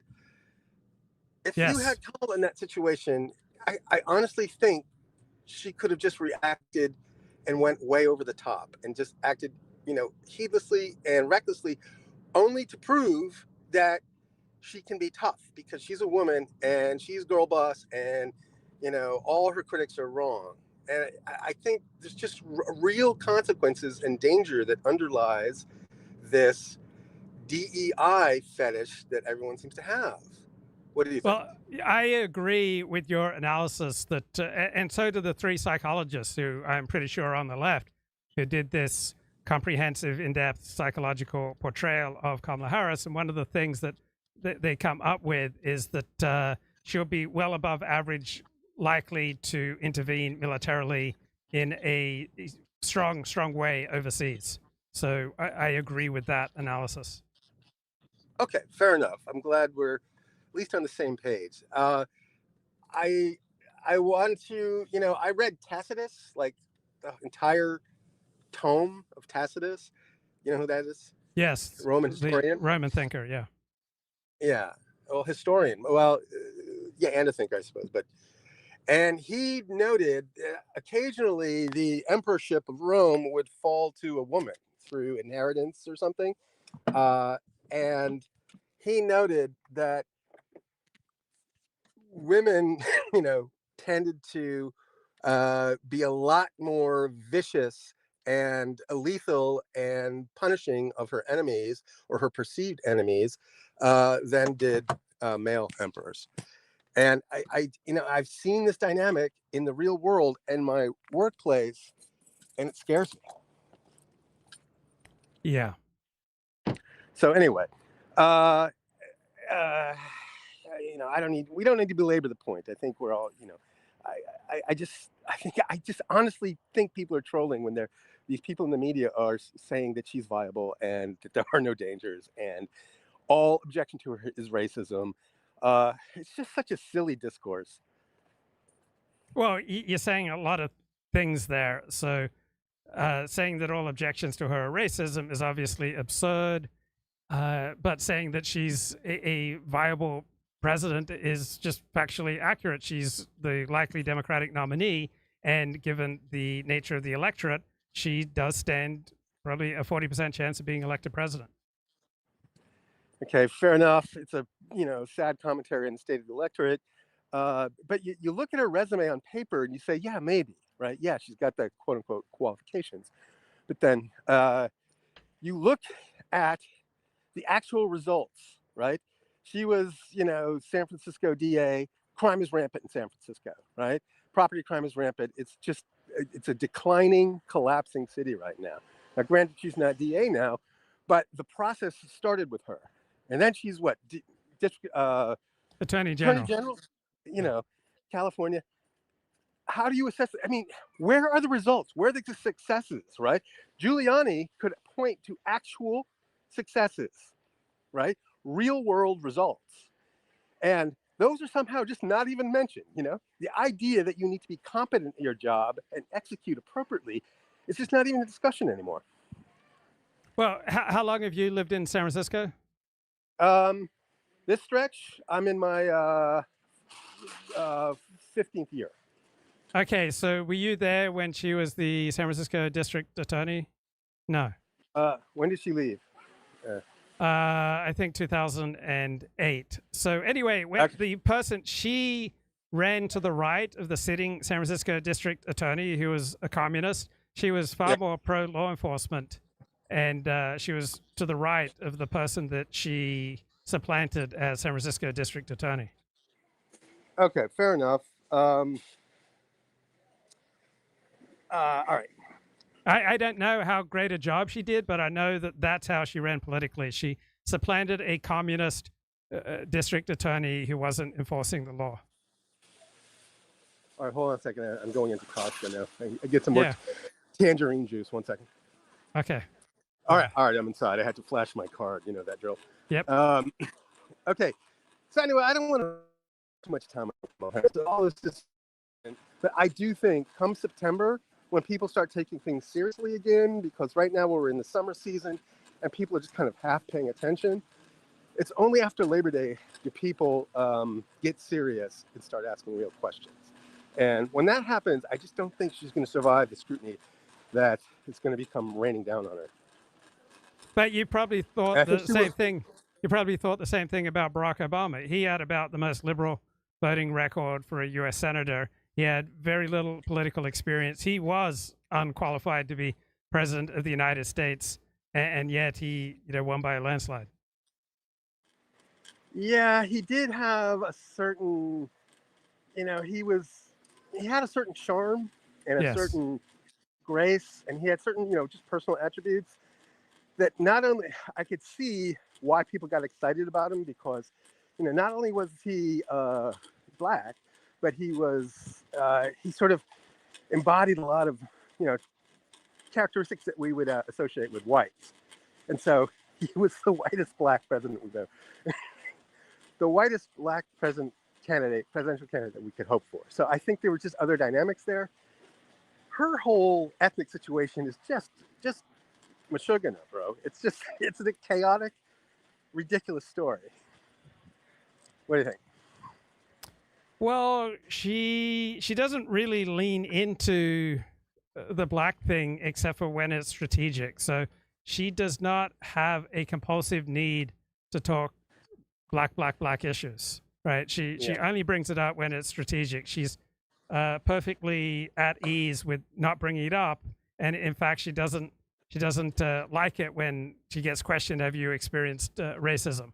So she is not someone who puts her Black identity first and foremost, unless it's strategic.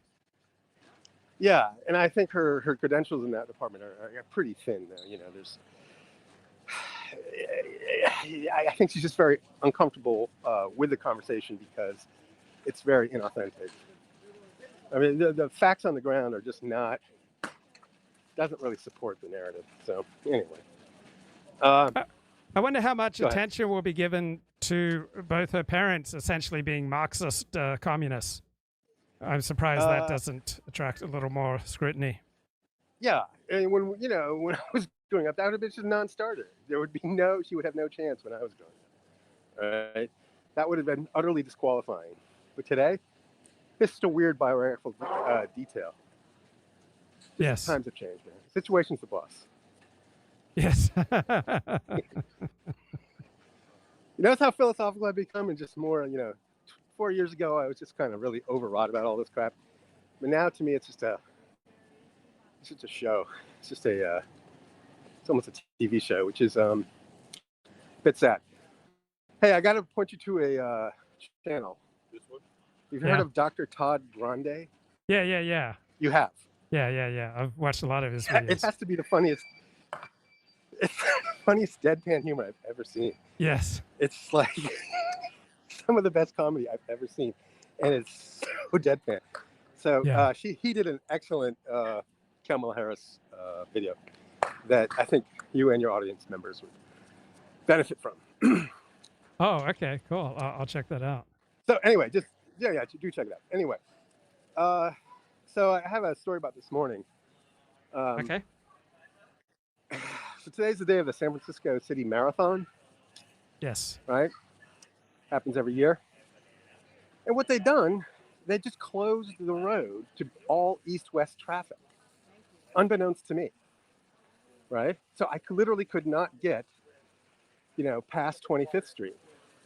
Yeah. And I just sat in my car for 20 solid minutes as the runners were just, clip-clopping across the street. And I just felt like a real serious injustice had been done there. Like, do you think this is fine? Do all cities do this? There just seems to be a disregard for people's normal course of life. All cities do this. I mean, it's not for days on end. It's for 8 hours or 10 hours. So on a Sunday morning. But it's not like there were no options to circumvent this. That's the difference here. I just had to sit in traffic and wait. No, normal people stay informed about what's going on around them. So it's my fault, bro. It is. Unbelievable. You feel like the victim You can't here. do anything now. I have to go on exhaustive. Every time I think about leaving the house, I have to check the internet first for road closures. No, this happens once a year. So it's a good idea to check a local news site once a week. Okay.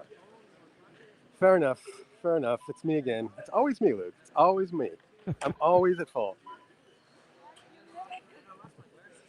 All right, I wasn't getting the sympathetic response I was hoping for. All right, listen, I'm checking out. I think I have to drop. Okay, bro. Good to talk to you. All right. Okay, Peace. All right, bye. take care. Bye-bye. All right. Today's question is, can I analyze Joe Biden dropping out of the presidential race and endorsing Kamala Harris? Also, can I talk about the viability of Kamala as a presidential candidate? Just a reminder, I'm not diagnosing anybody in this video, only speculating about what could be happening and limitations. His performance in the debate was abysmal. He was not animated, his voice was weak and raspy, he lost his train of thought, went on tangents, meandered through responses, and was incoherent a few times. Many people viewed Donald Trump as the clear winner, which was concerning to Democratic Party leaders. Despite many people asking Joe Biden to drop out of the race, he refused and insisted he was fine. During an interview with the media just over a week after the debate, Joe claimed that his performance was just an episode and not a sign of a more serious condition. He was exhausted, had a cold, and did not listen to his instincts. Joe refused to take any type of cognitive test and was defiant. He was absolutely certain that members of his party would not approach him. Right, that's something that Kamala Harris has in common with Joe Biden. They're both reluctant to take responsibility for their own choices. Without giving up. He said, it's not going to happen. Over the next few weeks, Joe Biden repeatedly stated that he was never going to quit. One thing was for certain, Joe Biden was never going to drop out of the race. On July 21, 2024, Joe Biden dropped out of the race. In a letter, he wrote, quote, "It has been the greatest honor of my life to serve as your president, and while it has been my intention to seek re-election, I believe it is in the best interest of my party and the country for me to stand down and to focus solely on fulfilling my duties as president for the remainder of my term," unquote. Later, Joe Biden endorsed Vice President Kamala Harris, which drew immediate reactions from both Democrats and Republicans. Now both parties are trying to scramble and come up with a strategy, even though many people thought this would happen. It didn't take long for many Democratic Party leaders to endorse Kamala Harris. Perhaps Joe Biden made a deal with leaders of his party, something like he would drop out, but no one was to interfere with Kamala receiving the nomination. Dropping out of the race was embarrassing for Joe Biden. Endorsing the vice president to take over was a way to protect his legacy. Joe Biden may feel as though he is not losing everything by dropping out if Kamala moves forward. Furthermore, there is the campaign fund situation to consider. Joe Biden can share campaign money with Kamala Harris. The money situation would be a lot messier if someone else was nominated. As the presidential election approaches, Democratic Party leaders and voters are taking a closer look at Kamala Harris. There are many questions that need to be answered. Would she make a good president? Can she beat Donald Trump? Will she be able to distance herself from some of Joe Biden's unpopular policies? Are the Democrats any better off with Kamala, or should they nominate someone else? And why does Kamala struggle so much with verbal communication? Now moving to my analysis. Here are my thoughts on a few areas that stood out to me in this case. Item number 1. A major concern with Kamala Harris, at least for those who value clear communication, is her tendency to use word salad. Over the years, she has made many statements that are nonsensical, disjointed, and incoherent. Her opponents have latched onto these statements as evidence that Kamala is disrespectful, disorganized, and lazy. Her supporters have argued that Kamala's critics are simply functioning as the grammar police. Let's take a look at 12 examples of word salad statements made by Kamala Harris. When talking about COVID, Kamala said, "It is time for us to do what we have been doing, and that time is every day." In a talk about banking, she stated, "We invested an additional $12 billion into community banks because we know community banks are in the community and understand the needs and desires of that community as well as the talent and capacity of community." On another occasion, Kamala mentioned the word community when she said, "When we talk about the children of the community, they are children of the community." When referring to a Supreme Court decision, Kamala said, "I think of this moment as a moment that is about great momentum." Offering words of wisdom about high-speed internet, she stated, "The governor and I, we were all doing a tour of the library here and talking about the significance of the passage of time, right? The significance of the passage of time. So when you think about it, there is great significance to the passage of time in terms of what we need to do to lay these wires, what we need to do to create these jobs. And there is such great significance to the passage of time when we think about a day in the life of our children." During a talk in France, Kamala said, "We must together work together to see where we are headed, where we are going, and our vision for where we should be, but also see it as a moment to, yes, together, address the challenges and to work on the opportunities that are presented by this moment." One time when speaking at a college, Kamala had this to say, "I think it's very important, as you have heard from so many incredible leaders, for us at every moment in time, and certainly this one, to see the moment in time in which we exist and are present, and to be able to contextualize it, to understand where we exist in the history and in the moment, as it relates not only to the past, but the future." Talking about her love of the Venn diagram, Kamala declared, "I just love Venn diagrams. I really do. I love Venn diagrams. There's just something about those three circles and the analysis of that where there's the intersection, right?"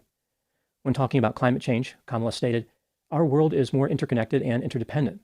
That is especially true when it comes to the climate crisis, which is why we will work together and continue to work together to address the issues, to tackle these challenges, and to work together as we continue to work operating from the new norms, rules, and agreements that we will convene to work together on to galvanize global action." With that, I thank you all. This is a matter of urgent priority for all of us, and I know we will work on this together. There had to be at least one person in that crowd who turned to the person next to them and said, "So are we working together on this or not together?" I didn't pick that up. When expressing her feelings about a court ruling she did not like, Kamala said, "I think that, to be very honest with you, I do believe that we should have rightly believed, but we certainly believe that certain issues are just settled, certain issues are just settled." When enlightening a group of people about the importance of transportation, Kamala said, "You need to get to go and need to be able to get where you need to go to do the work and get home." Now moving to the 12th and final quote, showing off her foreign policy knowledge, Kamala stated, "Ukraine is a country in Europe. It exists next to another country called Russia. Russia is a bigger country. Russia decided to invade a smaller country called Ukraine. So basically that's wrong." Item number 2, a few patterns are evident in the speaking style of Kamala Harris. She appears to have a fascination with the words time, moment, community, work, and together. She rarely answers the original question or makes any type of point. Kamala is frequently repetitive, but delivers her speeches as if she is saying something profound. Maybe she believes that by being the vice president, anything that she says is automatically amazing. People should be dazzled by her statements, like there is no actual work necessary. Other politicians throughout history who have delivered memorable quotes must have done so simply because they were politicians. Kamala doesn't understand how thought leads to coherent statements. Thinking is actually important, and one could argue necessary. Even though many of her statements are nonsensical, simplistic, and confusing, Kamala has never apologized. She appears to have a lack of insight. If Kamala is elected president, she will be in a position of speaking for the nation. Even people who do not value precision communication may be frightened by this prospect. This brings me to item number 3. As I mentioned, supporters of Kamala Harris believe that her opponents are overly critical regarding her speaking style. Who is correct in this debate? Do people have the right to criticize someone who wants to be the president for speaking incoherently? In my opinion, yes. The problem with Kamala's speaking style is significant. It's not like her critics are pointing out something common like disfluencies or occasionally losing a train of thought. Kamala is speaking in circles and then expecting people to understand what she is saying. This is worrisome considering how a president must be able to communicate clearly. Now, this doesn't necessarily mean that she is a terrible person or worse than Donald Trump. Rather, just that it is legitimate to criticize a person's speaking style when they are running for a job that is heavily dependent on communication. If Donald Trump had the same weakness, he would be criticized for it as well. Item number 4. In addition to the word salad, does Kamala Harris have any other weaknesses as far as running against Donald Trump? I think that Kamala will struggle in a few areas. She has a reputation for being short with reporters. She has a high level of turnover with her staff, and she has been known to laugh at inappropriate times. Her laugh is hard to miss, having been described as a disturbing cackle. Kamala's defense of Joe Biden may come back to haunt her. Everyone knew the president had cognitive limitations, yet Kamala defended him and acted as if nothing was wrong. She was unwilling to stand up for what was right. This makes her seem weak, ineffective, biased, and without conviction. Donald Trump has no shortage of flaws, but lacking conviction is not one of them. As a matter of fact, he has dozens of... So Kamala Harris has a reality distortion field, same as Steve Jobs, but Steve Jobs was able to use his reality distortion field to get people to transcend their own limitations. Is Kamala Harris's reality distortion field similarly inspiring people to transcend their limitations? Convictions. One major problem for Kamala is that she will struggle to distance herself from Joe Biden. In national polls conducted after the June 27 debate, Donald Trump performed just as well against Kamala Harris as he did against Joe Biden. Should the Democrats choose someone other than Kamala Harris to run for president? Yes, but I don't think they will. For better or worse, Joe Biden has anointed the chosen one, and the party is stuck with his decision. Now moving to my final thoughts. The theme for Kamala Harris is that she is a presumptive nominee who doesn't really have anything to say. This is why she talks in circles, or may at least contribute to that behavior. She does not possess a compelling story. People may get excited because voting for Kamala Harris will prevent Donald Trump from being elected. But Kamala herself is not exciting. She is not inspiring. She is going to need to find and develop her own narrative. Despite her problems, I think Kamala Harris has a decent chance of becoming the next president. Even for those who don't like her or who prefer Donald Trump, this isn't necessarily bad news. Throughout history, in one way or the other, every president has been good for some groups. Some presidents have been good for farmers. Others have been good for factory workers. A few presidents had policies that benefited college students. Okay, looking at Mark Halperin's latest tweet, why is Kamala Harris performing better than expectations so far? Number 1, she was always underrated. 2, the White House and campaign have given her applicable experience. 3, she now has a formidable team that she trusts. 4, she's operating in controlled settings. And 5, the dominant media is all in for her. All right, here's an analysis from the fall of 2020 personality profile conducted of Kamala Harris by 3 psychologists. The line with closed circles represents the affirmative scale totals, and the line with diamonds represents the equivocal affirmative scale totals. Based on this graph, you can see that there is equivocal evidence Harris's primary and secondary personality patterns exist within the prominent level. Harris's primary dominant personality pattern is reflected in her tendency to be forceful and aggressive. She seems to enjoy the power to direct others and evoke respect. This trait has aided her leadership potential as she is a direct and aggressive figurehead who is able to remain confident and successful in pursuing her goals. She can appear unsentimental due to her tough nature. Harris's behavior is also influenced by a secondary ambitious pattern. This pattern is reflected in her tendency to be bold, competitive, and optimistic in the face of adversity. Her secondary, ambitious pattern has allowed her to easily assume leadership roles throughout her career and has helped her to be an effective leader as she is able to persuade and charm others.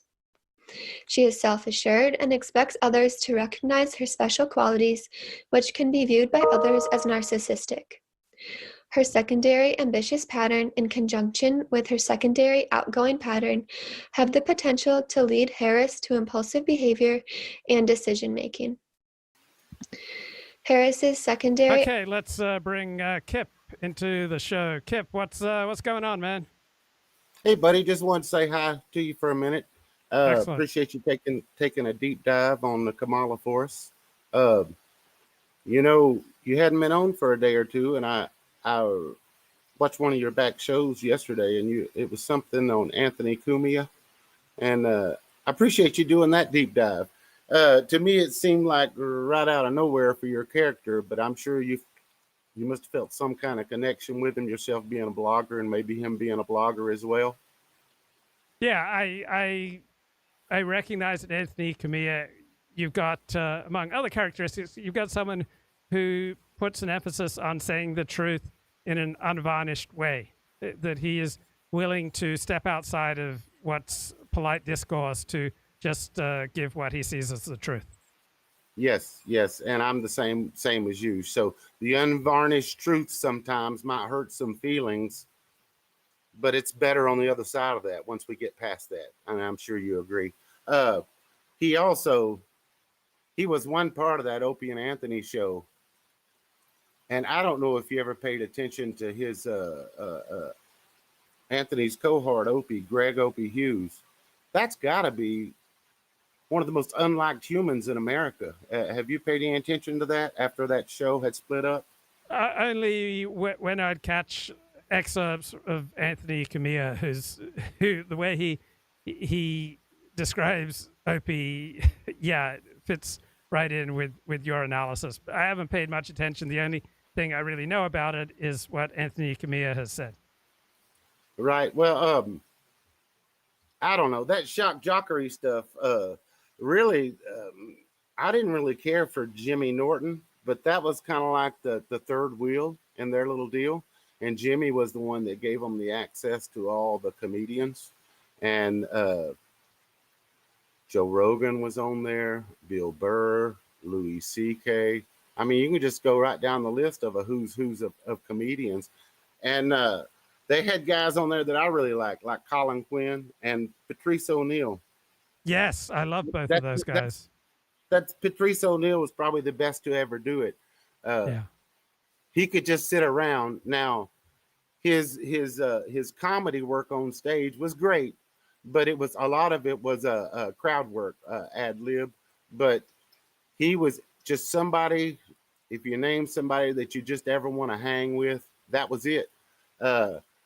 Because he also spoke the unvarnished truth. He saw things as, you know, he had noticed the political correctness creeping up on us.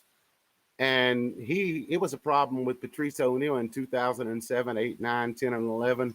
Someone asked him one time, what was his, I guess, 5 greatest hits, you know, and one of the things he mentioned is when he took out that lady, Sonia Osorio from the Now organization. He went on some Fox show and took her down a peg. And he actually talked about that as one of the 5 best things he ever did. So, but yeah, Patrice O'Neill was the greatest to ever do it. And to give you an idea where I come from, Norm Macdonald, who we lost a few years back, was Patrice and Norm were my 1A and 1B of greatest comedians. And, you know, I liked Rodney Dangerfield. I know you'll remember who that is. Yes. And, of course, I liked Dave Chappelle. Don't like Chappelle's politics, but I thought Dave Chappelle did skits that were 10 times better than Saturday Night Live ever did. And I also thought that the Wayans brothers were 3 times, 4 times, 5 times better than SNL. You agree with both those? I don't know the Wayans brothers, but I love Norm Macdonald, Patrice, and Colin Quinn. In Living Color was the Wayans brothers production that they had with Jim Carrey when Jim Carrey, they were all young back then. But it was, my God, the Wayans must have had a house full, but at least 5, 6 of them was good actors. And I don't know if you ever noticed those movies that Damon Wayans was in. I don't know, that was probably 30 years ago. He's great. He was a great actor. Not good. He was great. And no matter what kind of film you put him in, I'm sure he probably had a bomb somewhere along the way. But those skits that they did, I guess that's probably part of the magic, was the fact that they had so many good actors on it. But because Jim Carrey, I think he did some character that I vaguely remember called Fire Marshal Bill or something like that. But it was great. But yeah, Patrice O'Neal, I don't know who your favorite comedians are, but that's the cream of the crop for me. You got any favorite comedians? Did any of them ever make a good impression on you? Oh, I'm trying to think. Yeah, I've got some. When he died in a car accident about 25 years ago. He was a fat guy. Oh, I'm blanking. John Candy? No. No. Another one. Oh, damn. It'll come to me. God, there was a shock comedian big in the 80s, early 90s Sam Kinison. Okay, yeah. He was an original. Yes, you're right. Kinison was he was probably also one of my 5 favorite ever, but his body of work, it wasn't very long. He also was the guy with glasses, the New Age guy. He was the one that found that guy who died at a very young age. I can't remember his name, but he's a comedian that made a big impression. But Patrice O'Neal, one of the funniest things I ever heard him say, like I say, it's just conversational, but he's sitting around talking with Cumia, and he said, I sit around every day and I appreciate my ceiling fan, man, because I know one day somebody's going to try to take it, man. And he was trying to make a point about you better have a good woman and you better have a relationship that's with your employer or whoever that's like half as strong as you think it is, because otherwise you can have all your shit taken, and he always believed that.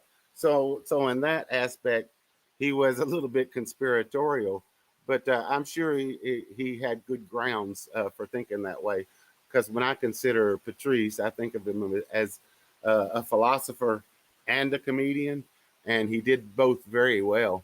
But we lost him in 2011, and a lot of people, I myself one, thinking this stuff came on real thick in 2012, but Patrice died in 2011, and he had already been bitching about it for years.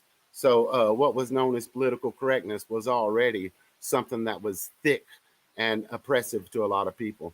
But I was gonna make also an observation, or maybe ask you a question. MLK, his famous thing was being judged by the content of your character instead of the color of your skin. And then, of course, Kennedy was the one that asked not what your country can do for you, but ask what you can do for your country. So I guess I'm asking you, would those guys be MAGA today, or would they just be those greasy type of things that would just slime on over to that side, and that way of thinking? No, I don't think either of them would be MAGA. I think Martin Luther King was definitely a man of the left. He was highly opportunistic. There's no way he'd be MAGA. Martin Luther King and John F. Kennedy were skilled orators, and they made people feel good, like Barack Obama. If you just listen to Barack Obama without thinking critically about what he's saying, he makes you feel good. So Martin Luther King, John F. Kennedy, and Barack Obama, they all have the capacity to make the average person feel good when they speak, but I don't think any of them would be on the right. John F. Kennedy was a relatively skilled politician, but I don't think there's any way that you could place him as a man of the right. Barack Obama, he has an ability to speak publicly that's probably unparalleled, but again, definitely not a man of the right. So no, I don't think JFK or MLK would be MAGA. Have you noticed that it seems like every president that we've had since Clinton has been more like a car salesman type? You know, sometimes they seem to be a greasy used car salesman, and sometimes, maybe like in Obama's case, he's a more expensive Mercedes-Benz type of car salesman. But they've all been car salesmen since Clinton. Yeah. Would you Yeah. agree? I'd say the last impressive. I can't make a decision on Trump. I'm too much in the middle of the Trump movement. I'd say the last impressive president we had was George H.W. Bush. I thought he did a good job, and Ronald Reagan did a good job, and then Dwight Eisenhower did a good job. So those, to me, are the most impressive presidents of the past 70 years. I would say the last two smart presidents we had were Carter and Nixon. I mean, I think Clinton was brilliant. He was just so. I get you, but I wonder if that, he's a Rhodes Scholar, but yeah, what's being a Rhodes Scholar or a Nobel Prize winner or what's this stuff worth? You know, now that all the institutions have been captured by ridiculous ideology.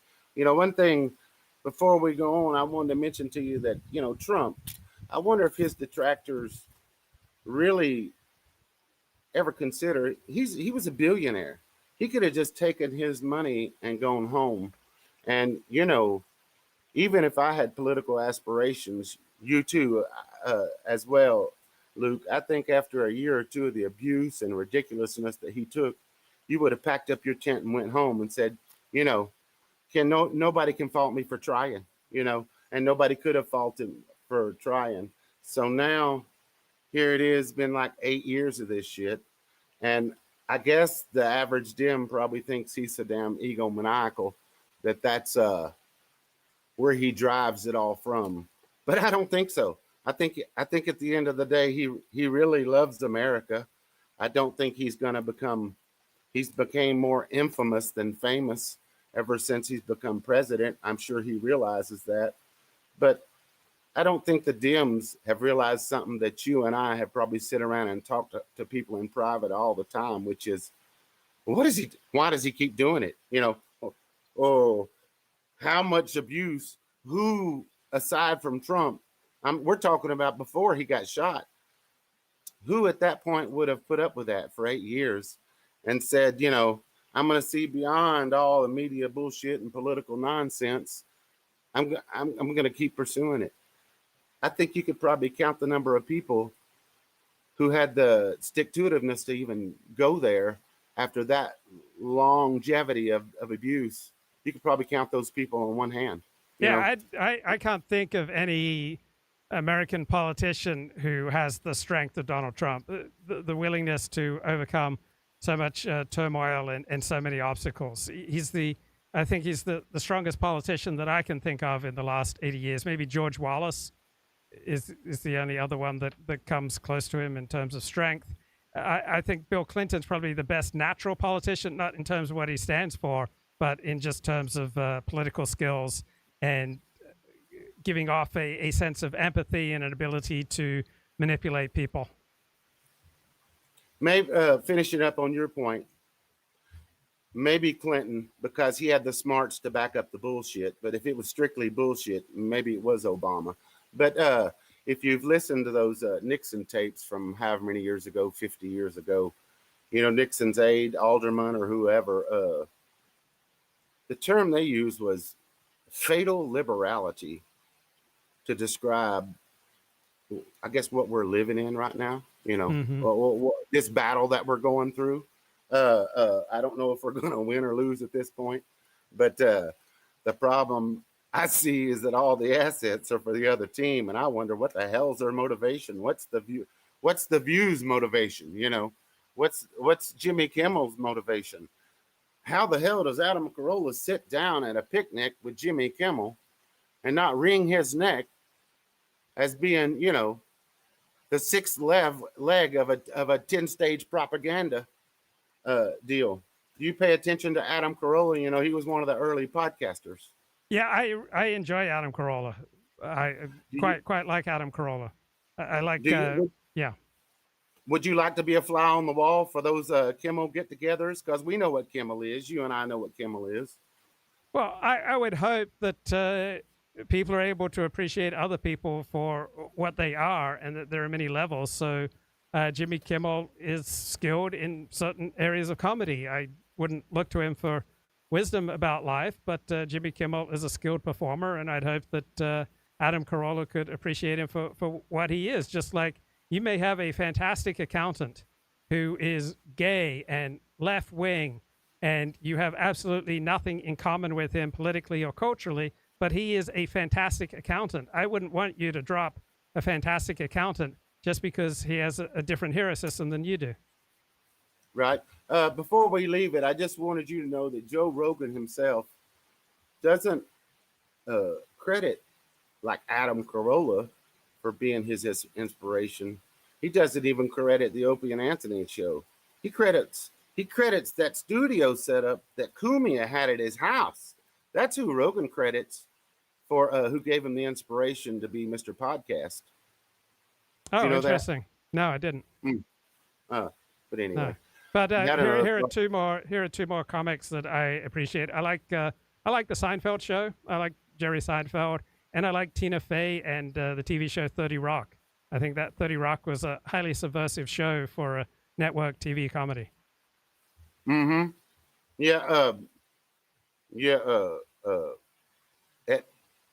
When somebody like me, you know, that's not from, say, New York City, watched that for the first time, we thought it was a put on, all how neurotic, you know, he is on that show.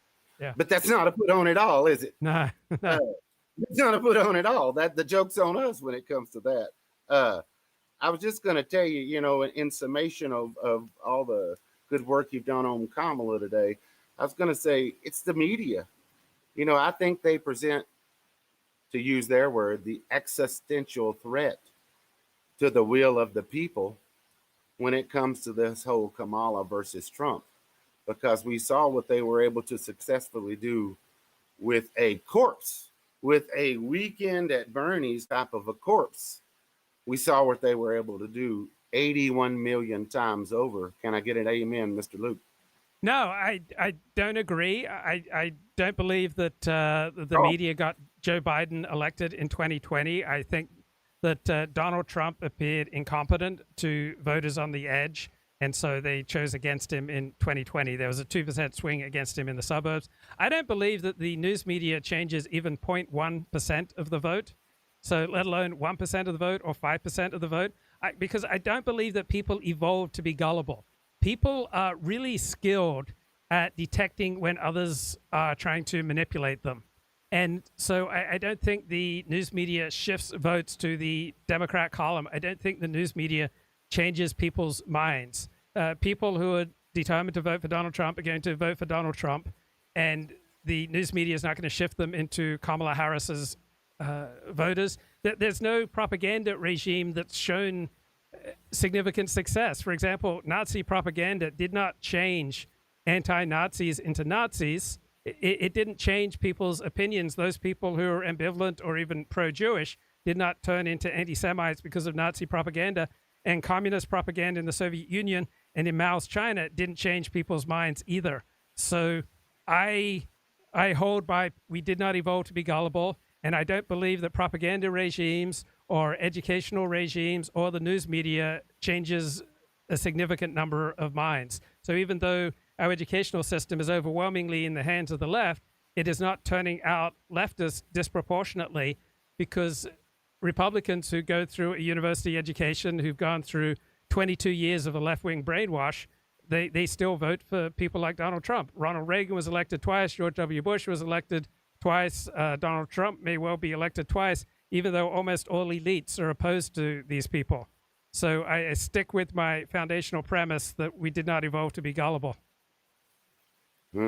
You must be making union dues, or I don't know why you'd be carrying water for the media. I didn't carry water. I just said they don't change minds. In every other regard, huh? Do what? I just said they don't change minds. I'm not defending them. You don't think they I'm change defending minds? the average person. No, I don't believe the media changes minds in ways that operate against people's self-interest. I think it's you think they're just like megaphones able to change minds. No, I think it's a lot more subtler than that. I think they are able to jump in people's head by having a full spectrum of shows. So sure, maybe somebody can see the craziness coming out of like one propagandist's mouth, but once they've heard something on The View and this other show, The Talk, and then all of a sudden they've heard it again from George Clooney or some celebrity whose opinion they value, and then once they've heard it from embedded into a TV show that's running from 8 o'clock to 11 o'clock during some block of shows, and then they're getting the same message from Jimmy Kimmel, and they're also getting it from the national news at 6:30 and 11:30. It's the layer upon layer. That's the way it's done. Nobody's just able to shout over the top and just say, yeah, it's going to be this because this is the way it is. No, they jump in your head by saying, look at this wide range of people who all believe the same thing. And it's the way, hell, you've seen the studies where they put the people in the room and they'll have one segment that's longer or shorter than the other. And they'll ask them to see it, and everybody else in the room is in on the gig. So that segment, they all say the wrong thing, and then the subject study agrees and says the wrong thing. He's just going along to get along. And 5 out of 6 people, no. 7 out of 8 people are like that. Why did Americans vote for Ronald Reagan twice, George W. Bush twice, and Donald Trump in 2016, even though the media was more than 10-1 against all of these candidates? I mean, I don't know. Like I say, but he cult of personality for Donald Trump was apparently that much bigger than, say, a Ron Paul. Ron Paul had a better message. They got the same treatment from the media. In fact, when the treatment that killed Ron Paul off didn't work for Trump, they just leveled it up to nothing unseen since Goebbels. So, like I say, I didn't come on to argue with you. We'll just agree to disagree on it. And I wanted to close by just saying, I appreciate Luke. Oh, thanks, bro. Let me ask you one more question. What percentage of the vote do you think is changed by the news media? So I would say it's less than 0.1%, but what would you say? Okay, if everybody just played it straight up, I mean, I'll be first one to admit that Fox was the first one to maybe ratchet one direction. And then you saw like maybe MSNBC ratchet the other direction. And then somebody looks around and noticed that Nora O'Donnell at CBS has also ratcheted that direction. Leslie Stahl's doing her 60 Minutes talks has also ratcheted that direction. I would tell you, if people were playing it straight up, Kamala Harris, I mean straight up, no preconceived notions, 68-32 Trump, but the way it'll work in reality. So 20 points. You say the media is essentially worth 20 percentage points. Oh yeah. Because Fox only has one. They've only got one megaphone. There's everybody else. Now I know that I follow college football a little bit, and I know the coach of Oklahoma State University caught some real hell 2 or 3 years ago because he had a shirt from something called OAN. And apparently OAN was a right-wing propaganda network. Yes, I remember that. So that means that Fox News is alone in the woods as far as being a respectable right, and everything else of that is going to be crazy right. So yeah, I think they frame the narrative. I think Fox News and the other side as well. Like I told you, they got the people they're beholden to. So what they do is there's a lot of containment in the media to where they don't talk about a lot of things. So that's why we don't talk about in my father's lifetime went from being 88.4% white people, 1940, to now being about 55% white people. The census may say 58% white people, but we're having to factor in, is there 10 million illegals? Is there 12 million illegals? How many of those are white? How many of those are non-white? We'll just guess at 55%. 88% down to 55%. Well, guess what? Now you have no societal norms. You have no I'm me being a weed smoker, I'm having a hard time looking for the word. I'm looking for a word, a model. There is no model now. So there's nobody that says, look at so-and-so and so-and-so and so-and-so, the way they keep their yard up. There is none of that now. Now it's a hodgepodge. So there is no one predominant culture. So in my mind, this is where you and I would really deviate. I think the people that you have adopted, the Jews, that belief there, somehow, their love of internationalism, their fear of mid-century Germans and that ever happening again, they had a hand in this. They didn't individually, they didn't know it was leading to this, but this is where we are. We're from 88% to 55%, no model society now, and here we go. So have they ruined America? I don't know. And can you point the finger exclusively at Jews? Probably not. Can you even blame the Jews for what the mid-century Germans did and how, gosh darn, that might be scaring them off from anything other than a highly cosmopolitan, highly international, highly diverse group of folks. But here we are. We're dealing with the sandbox that's been dealt to us by the media and by all the other powers that be. And you and I will just have to, we'll sit around and talking at it. And who knows, will we make any headway? I don't know. But I appreciate you being out there. Thanks, bro. Like Great to catch up with you. Okay, Bye-bye. man. Talk to you later. Okay. Bye-bye. The outgoing personality pattern is reflected in her tendency to be confident in her social skills and ability to charm others. She possesses a sociable personal style that makes others like her. Harris seems to enjoy being the center of social events. She often does well interacting with the public, which is helpful while campaigning, and her outgoing pattern also allows her to be adept at rallying others. Harris's outgoing personality pattern makes her talkative and dramatic and able to influence those around her, but her extroversion can lead her to act impulsively, as outgoing individuals are likely to become bored when faced with ordinary and mundane tasks. Personality refers to the temporally stable and cross-situationally consistent ways people think, act, feel, and relate to others in the social world. This means each individual's unique personality will consistently and predictably guide their perception and interaction with the world around them. Behavior is the function of the person interacting with the situation, so at times a specific situation may exert more influence upon an individual's behavior than their underlying personality traits. Thus, an individual's personality is more consistent across their lifespan rather than in different situations, and trait stability increases across the lifespan.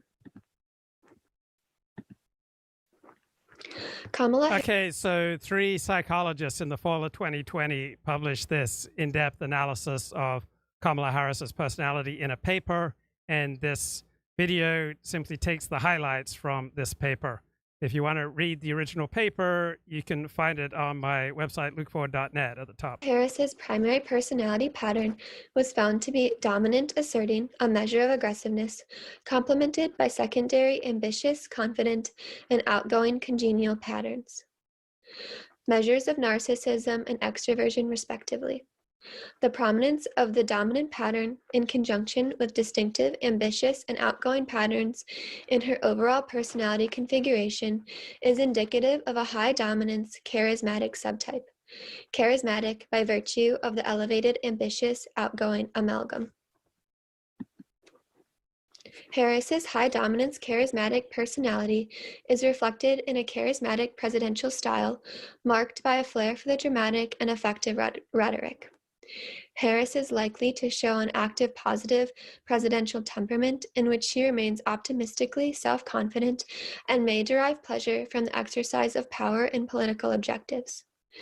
Harris possesses the leadership skills of mobilization and consolidation, meaning she is able to motivate supporters and foster supportive relationships necessary for implementing policy objectives. As a high dominance extrovert, Harris is likely to advocate for change and employ an influential foreign policy orientation in which she seeks to play a leadership role in international affairs and initiates collaborative activities with foreign leaders. Overall, Harris's major personality strengths in a political role are her confident assertiveness and personal charisma.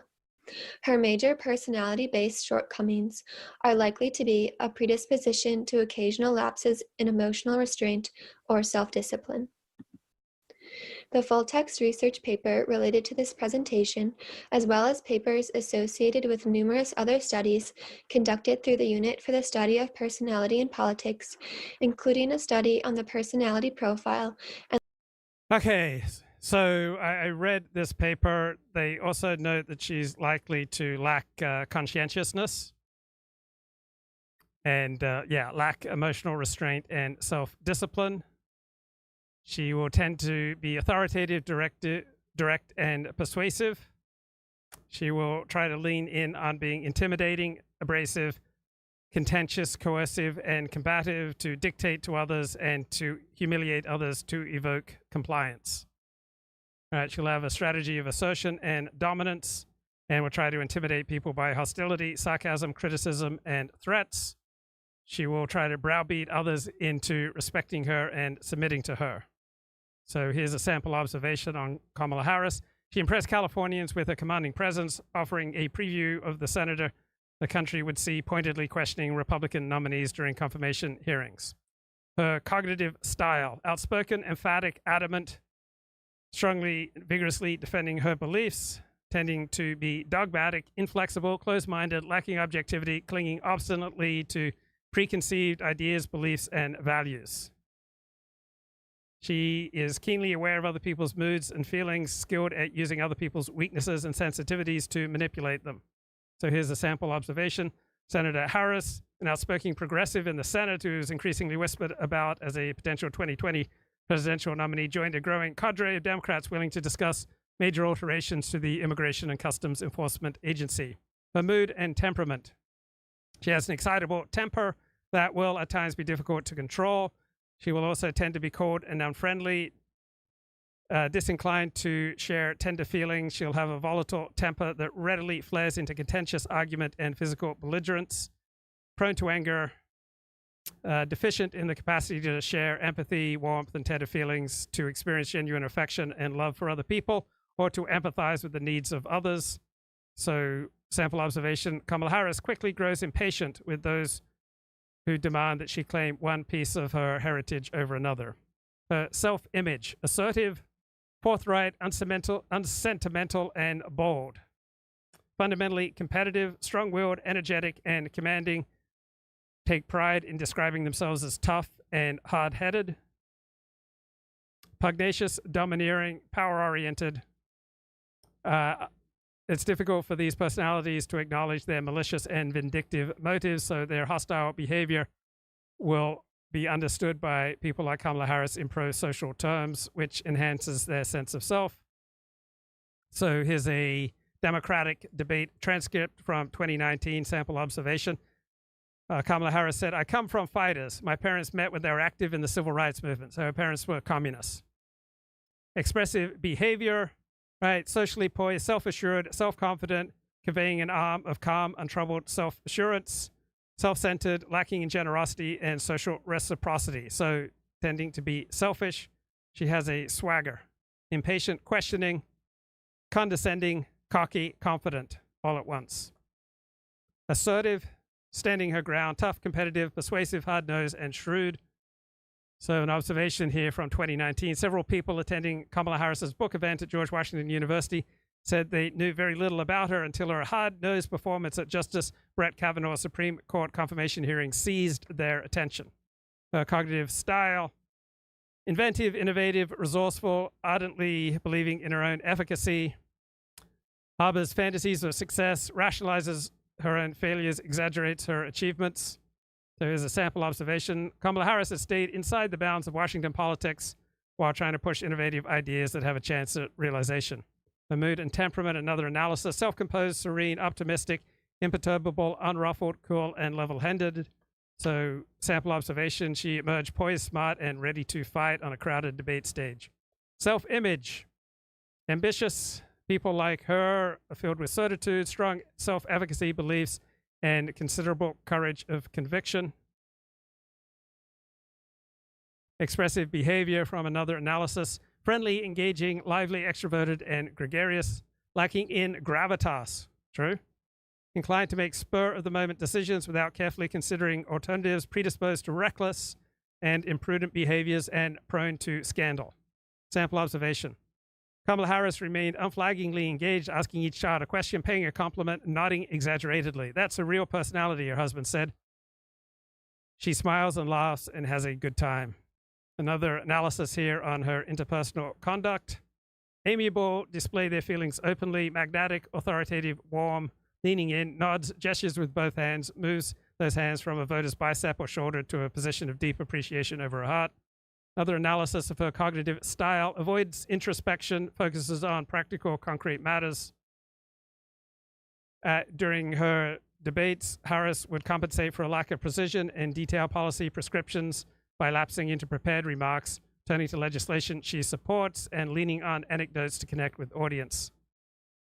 Another analysis of her mood and temperament: emotionally expressive, animated, uninhibited, aggressively responsive. She has the it quality. Sample observation: the smile, the joyous laugh, the ability to intersperse inspiration with policy responses. She doesn't get lost in airy platitudes or in the weeds of policy. She paces her appearance with some of each. She can read a room. She can connect and display empathy. The core diagnostic feature of the self-image of outgoing individuals like Kamala Harris is their view of themselves as being socially desirable, well-liked, and charming. And her regulatory mechanisms include self-distraction. So her preferred stress management strategy is to engage in mindless activities, games, physical diversions, other forms of amusement or recreation. She's shallow, she's outgoing, always seeking stimulation, attention, and excitement to fill an inner void. She focuses on external matters and the here and now. She is not introspective. She doesn't dwell excessively on the past. She wants to blot out awareness of an insubstantial inner self. She is reminiscent of Donald Trump. She will be inclined to force decisions to be made prematurely. She will lose sight of her limitations. She will place political success over effective policy. She views conscientiousness as her central trait, but according to this personality analysis, that's not accurate. She displays extroversion, self-confidence, and dominance. She is skilled at mobilizing support, so she very may well win this election. She is well equipped to rally, to energize, and to motivate her supporters. She lacks conscientiousness. She does not pay sufficient attention to detail. She has a diminished capacity for sustained focus. She has a superficial cognitive style, characteristic of outgoing personalities. This will limit and hamper her leadership. This shortcoming was probably a critical variable in her unsuccessful campaign for president. Her outgoing nature will stand her in good stead with respect to consolidation. She'll be able to foster supportive relationships. In terms of presidential temperament, this analysis describes her as an active positive like Bill Clinton and Donald Trump, self-confident, optimistic, and deriving pleasure from the exercise of power in pursuit of policy objectives. She is extroverted, self-confident, dominant, skilled at mobilization. Her foreign policy orientation will be that of a high dominance extrovert, like Franklin Roosevelt, John F. Kennedy, and Lyndon Baines Johnson. She'll have a high dominance introvert's tendency to use military force. By dint of her dominant, ambitious, and outgoing qualities, She has major personality strengths in her political role. She is confident, she's assertive, and she's charismatic. Her shortcomings include a lack of discipline, a lack of emotional restraint, and a lack of conscientiousness and attention to detail. There's some kind of grievance or moral outrage or something that... Okay, this video is called America's Top Profilers Focus on Shooter After Attempted Assassination on Trump. That precipitates this thing. It could be ideological, could be political, could be religious, could be personal, could be the incel thing that Ann mentioned, could be religious. If we go back, here I'm talking about assassin personalities in general, not necessarily presidential assassins, because I think this case could be a good example of that. If what is out in the media is true about him not only targeting Trump, but also Chris Wray and Merrick Garland, and and maybe others as well. So it could be any one of these idiosyncratic personal issues that he has that we don't know about. And as Ann said, they tend to, the more paranoid the personality, the more they're likely to not communicate with others, because the outside world is very threatening. They don't trust anybody. They don't trust anything. They don't trust anybody to talk about it. So they internalize all this, and we never get that leakage that we look for that allows us to intervene and do that. And then there's another factor here, I think, when you look at this, and there's a phrase that forensic psychologist Reed Malloy talks about, which is this narcissistic linking fantasy. These people often attach themselves to a very famous person. And so all of those people that, certainly Trump, and then if it's true that we're talking about Chris Wray or Merrick Garland, I mean, these people whose names are in the news, and they're high profile people. And, whether it's Mark David Chapman, who took out John Lennon, or whomever, they attach themselves to some famous personality, because now they will forever be linked with this individual. And up to now, they've been pretty much underachievers or low functioning kind of folks. And I'm not demeaning, I know he worked in a nursing home. I'm certainly not demeaning anyone that works in a nursing home. God knows we need those people. But they see themselves as underachievers, and they want the notoriety, they want the infamy. And so they pick a high value target, if you will, someone that's well known. But again, to go back very briefly, even when all those things are in place, it's still not enough to make it happen unless they get proximity. That's where the security comes in. That's where the breakdown was in this case. They allowed this guy to have proximity. And then we have the tragedy that we have loss of life, and people that are wounded, and all of that. Yeah, they're only on the up and up. Yeah, my experience with the government, we're not out killing people because we don't like their politics, at least not internally. We can talk about international terrorism and taking people out. That's another situation altogether. But I think the whole conspiracy thing is that whenever there's a major crime or a major figure that's killed, people want a major event or a major explanation. You don't want just some loser to come up and take out Kennedy or Trump or anybody else. You want it to be some big conspiracy, behind that to explain this thing. You just don't want to think some 20-year-old kid could get on this roof and whack, and unload without some big conspiracy behind it. The Secret Service was in it, and whatever. I mean, there's crazy talk, but unfortunately, or the reality is that a lot of these guys are just loners who, for whatever reason, get lucky.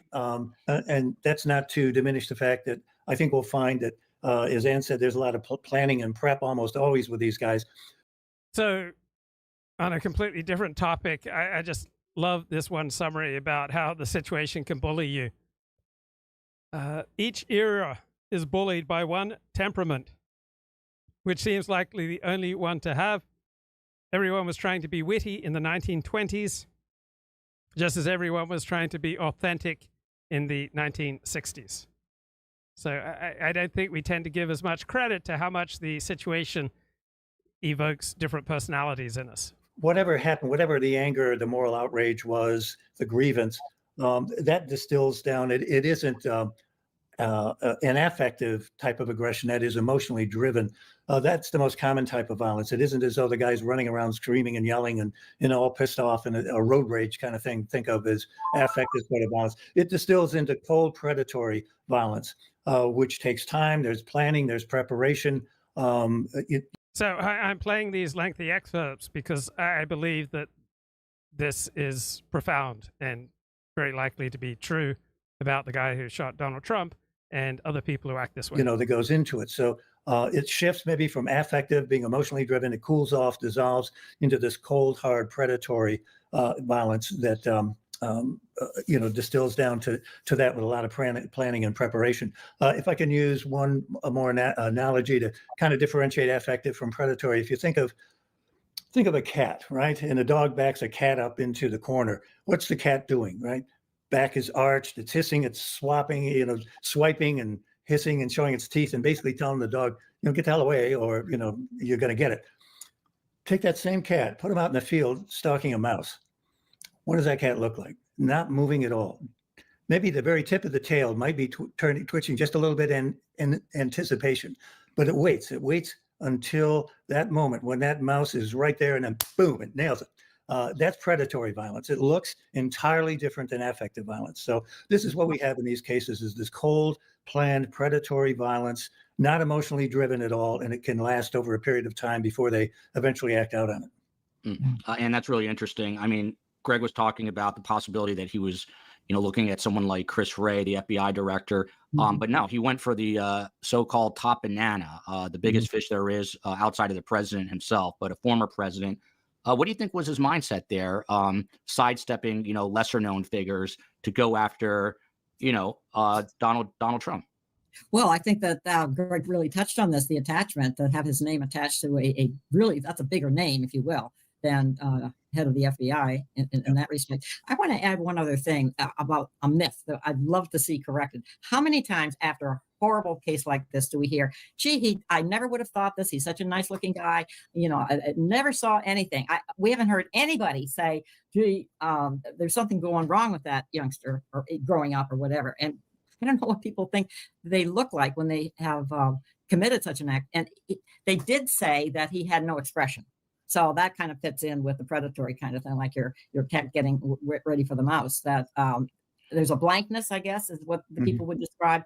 But he was certainly different. He wore fatigues to work or to school. That's very unusual. He wore a mask long after COVID was over, and the kids would make, quote, fun of him. Well, of course, that's what would happen. So I think that's where a lot of the anger and the rage and the resentment developed. There could well have been the one experience that was written up that he tried out for the gun club and at school, the gun club. And it was a young girl that said that she watched him try. He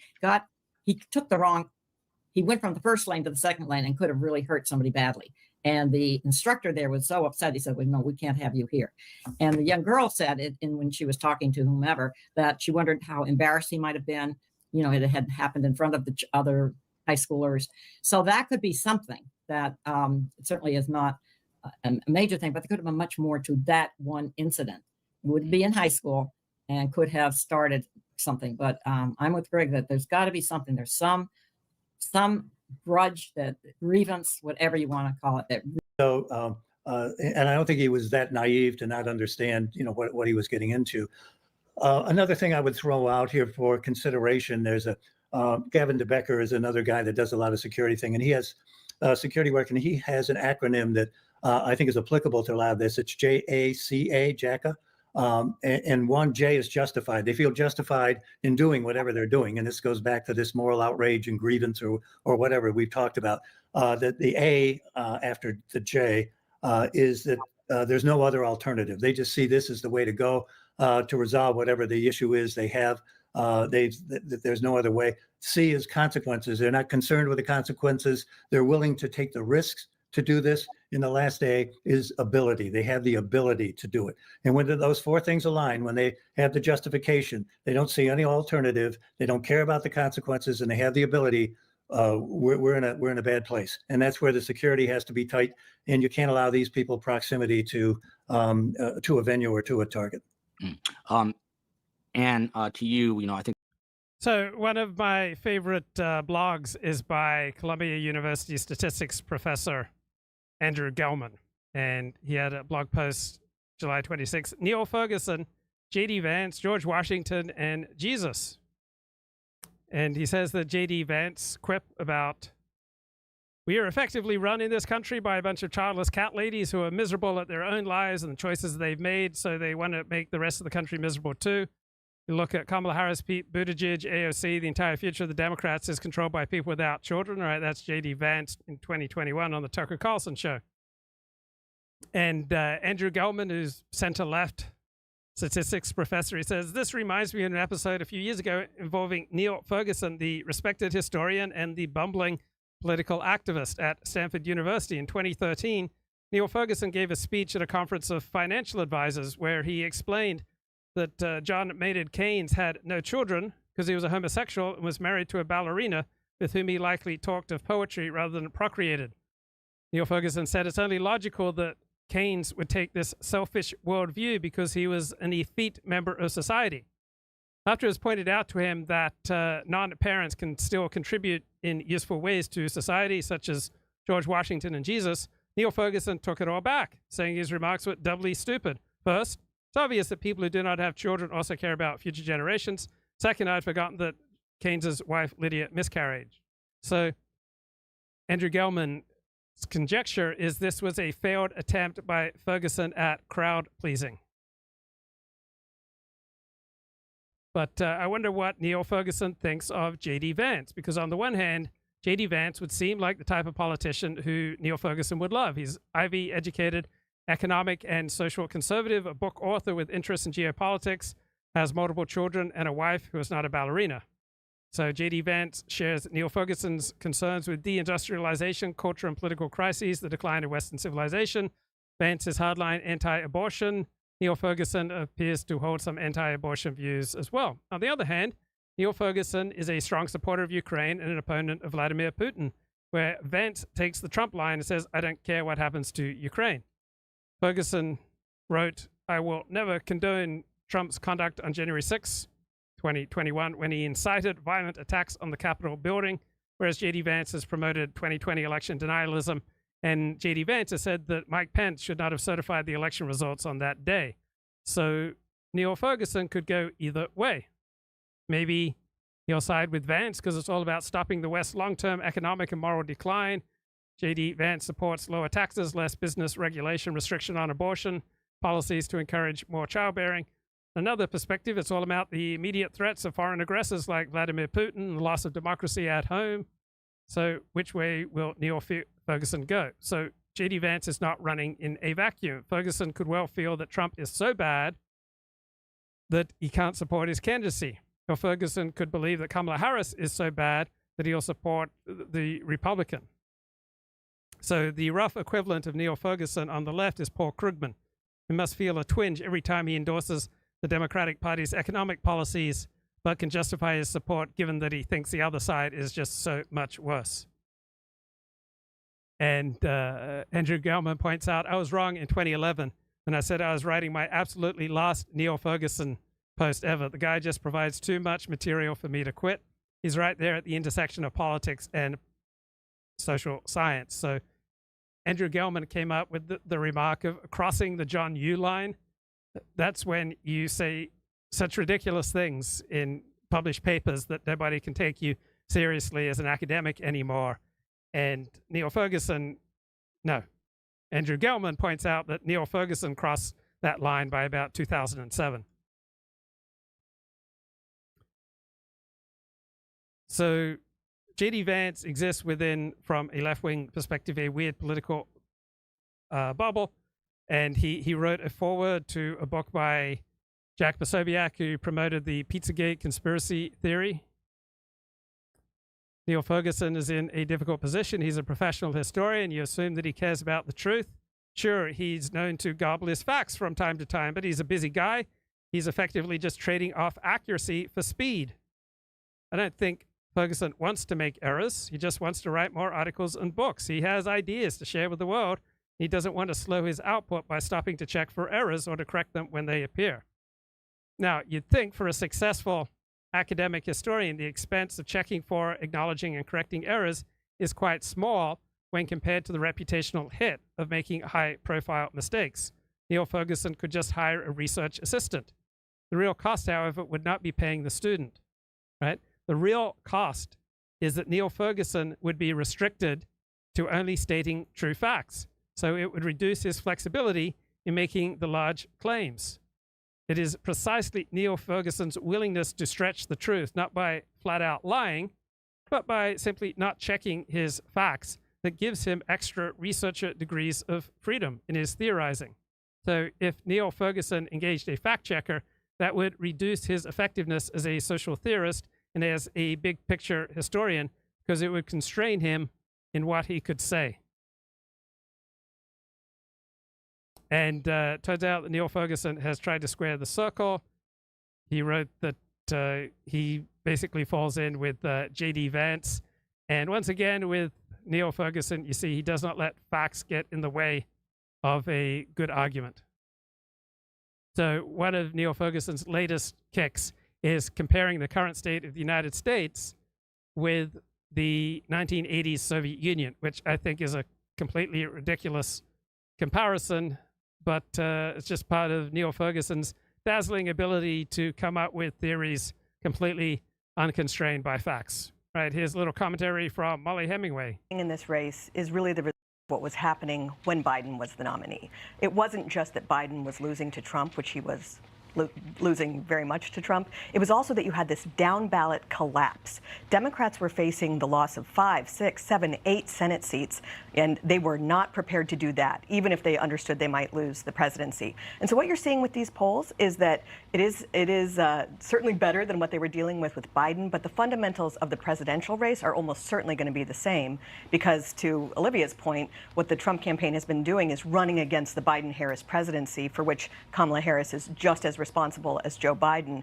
And if anything, Biden was able to present as much more moderate than Kamala Harris, who has this on videotape record of being probably the most extreme, hard left Democrat. So Andrew Gelman notes that Kamala Harris's left-wing track record will hurt her ability to win the presidency, but he doesn't think it will be decisive. Nominee in 75 years. But this whole change, this replacement of the actual person who was chosen by Democrat voters in their primary with someone who's run for president twice now and has yet to receive a single delegate, that's not really about the presidential race so much as trying to save the Senate. Donors said no more money for you, and maybe not for down ballot people who won't turn on you either. Right. President Biden was pushed out. He wanted to be the nominee. He said he explained all of that, but he was pushed out by these donors and top Democrats who knew that he was a drag on the ticket. And there's a lot of understandable excitement that they were able to push him out. But that doesn't necessarily mean that it's going to be particularly great for Kamala Harris, who actually I think a lot of voters do view her as a San Francisco liberal. She is. Her policies are very popular in California. They clearly were never popular in 2020 with a national Democrat audience. She was unable to get a single delegate there. And when you look at her actual positions, whether it is her support for the Green New Deal, which is a radical position, her opposition to fracking, that's not going to work for her. Which she says now that she does not. No, she didn't say that. She had an anonymous spokesperson claim that, right. but we have her on the record repeatedly. Can I interject just a second and say this San Francisco?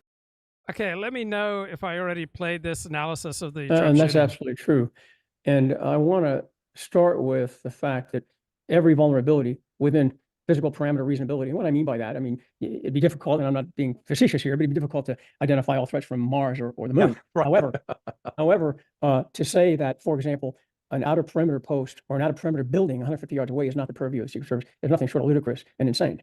I'll give you an example. A lot of people don't realize that there are many elements of the perimeter, not only in a stationary sense, but when the motorcade is moving or the protectee is moving, that perimeter is very dynamic. It's not a nice, neat 360-degree rings of protection, inner, middle, outer perimeter. It's what's above, it's what's below. And the whole premise of that is to create as much time and distance for a would-be assassin or someone intending to do harm, to extend that as much as possible. We need as much time to react. The best way to do that is to do a proper advance. For example, when the motorcade arrives at for example, when an airplane arrives at an airport and the motorcade departs, prior to the plane landing, there are elements of surveillance in the immediate area to make sure there's nothing untoward. There's resources in the sky that do that.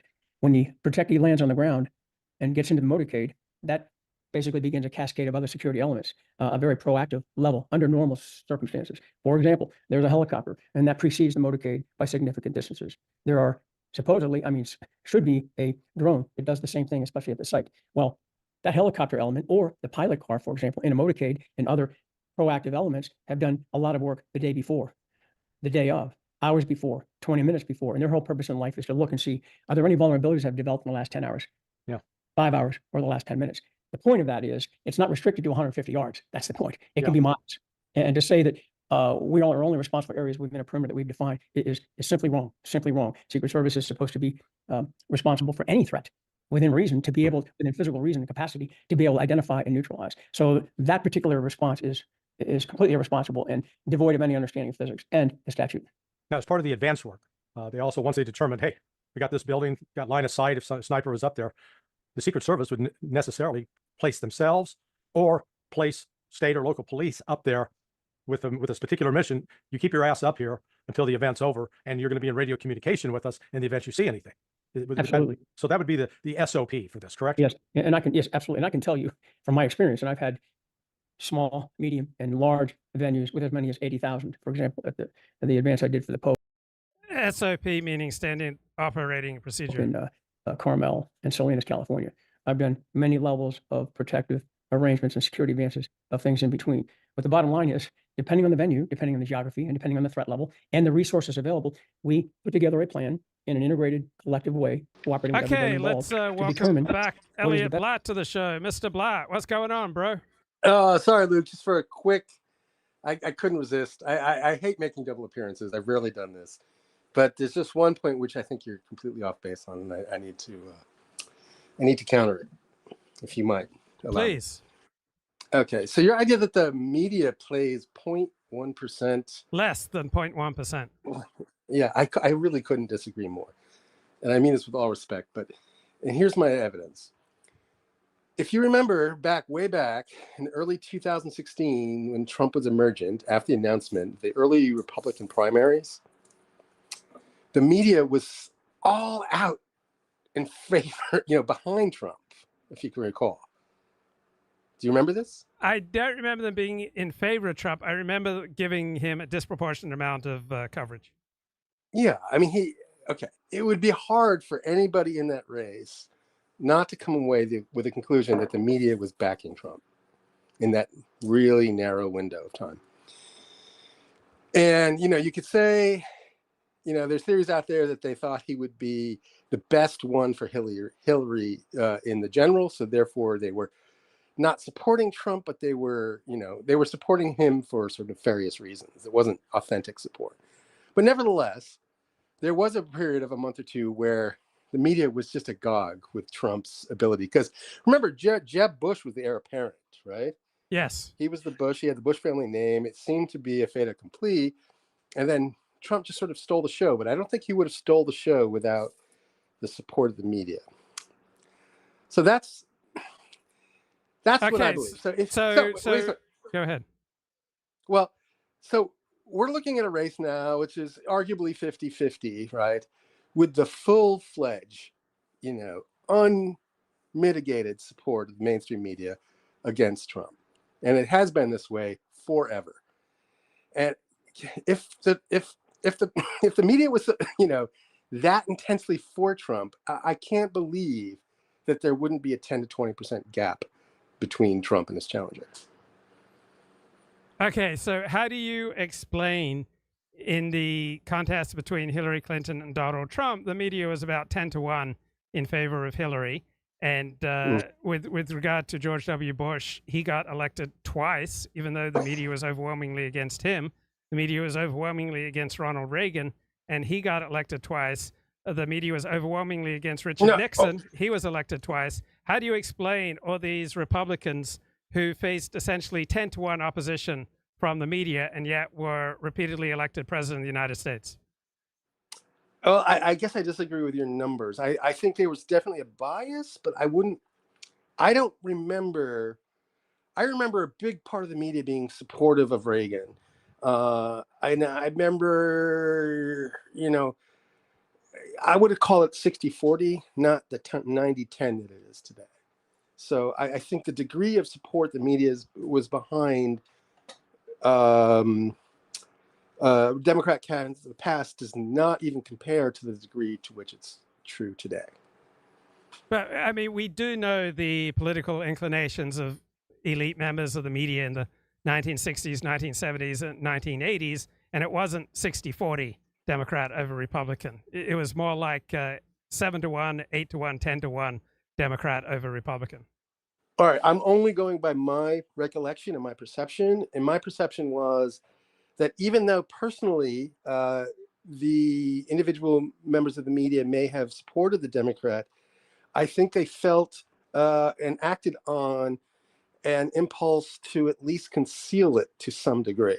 I think only recently have they ceased any pretense of concealing their political biases. I think all journalism has now become opinion journalism. So what about overall elites in media, in corporate life, in academia, in the legal profession, in medicine? Right, elites have been overwhelmingly on the side of the Democratic Party since the 1930s. That hasn't changed. So even in 2016, all right, would you say that the media was 10-1 in favor of Hillary Clinton? I would have said it was more like 70-30. 70-30. Wow, you saw something different from me. But well, yeah. You think we're the media... we're talking about just qualitative perceptions, right? So I'm just like, during Obama, right? Obama's coverage was, will Obama succeed with this progressive measure? Will he succeed with that? It was sort of putting Obama in this heroic role. So I noticed with Obama, that's when the real shift began. I think I can remember turning into NPR and hearing conservative voices argue things on relatively neutral and even terms. And basically, I stopped listening to NPR when I stopped hearing that. I didn't hear a true two-sided debate. So I think Trump has ignited this primal drive within his opponents to sort of just go full activist mode.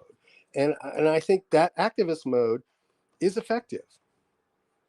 I think times are different now. And I think, like Kip was saying, if it were true down the middle, just objective journalism and not opinion journalism, I think Trump would have a lopsided advantage because he has real accomplishments to crow about. If you like the principle of fairness, what he did with those Supreme Court announcements to roll back affirmative actions was a truly major accomplishment. And so you see through the bullshit, but your average American's too stupid. I don't think I'm saying that. I'm saying you've got to be saying that because you are not influenced by the news media, but you would claim that 10-20% of Americans are shifted from following their normal interest away from their interest. They're too stupid to understand what's going on. But you see through it. No. But 10-20% of Americans are too stupid to be able to see through this. Oh, it's partly true. Yes, I do see myself as possessing, considerably more insight than your average Americans. No, there's no doubt about that. There's a time for humility and there's a time for truth telling. And I'm right, and you see through the bullshit. I mean, I that is a defining characteristic of who you are. Bullshit. I saw that Biden was senile 4 years ago, bro. I saw through the bullshit. You did not. So just remember who you're talking to, bro. So anyway, I didn't want to create any acrimony, but I do think you should just sort of revise this particular view of yours because I think it's a little off base.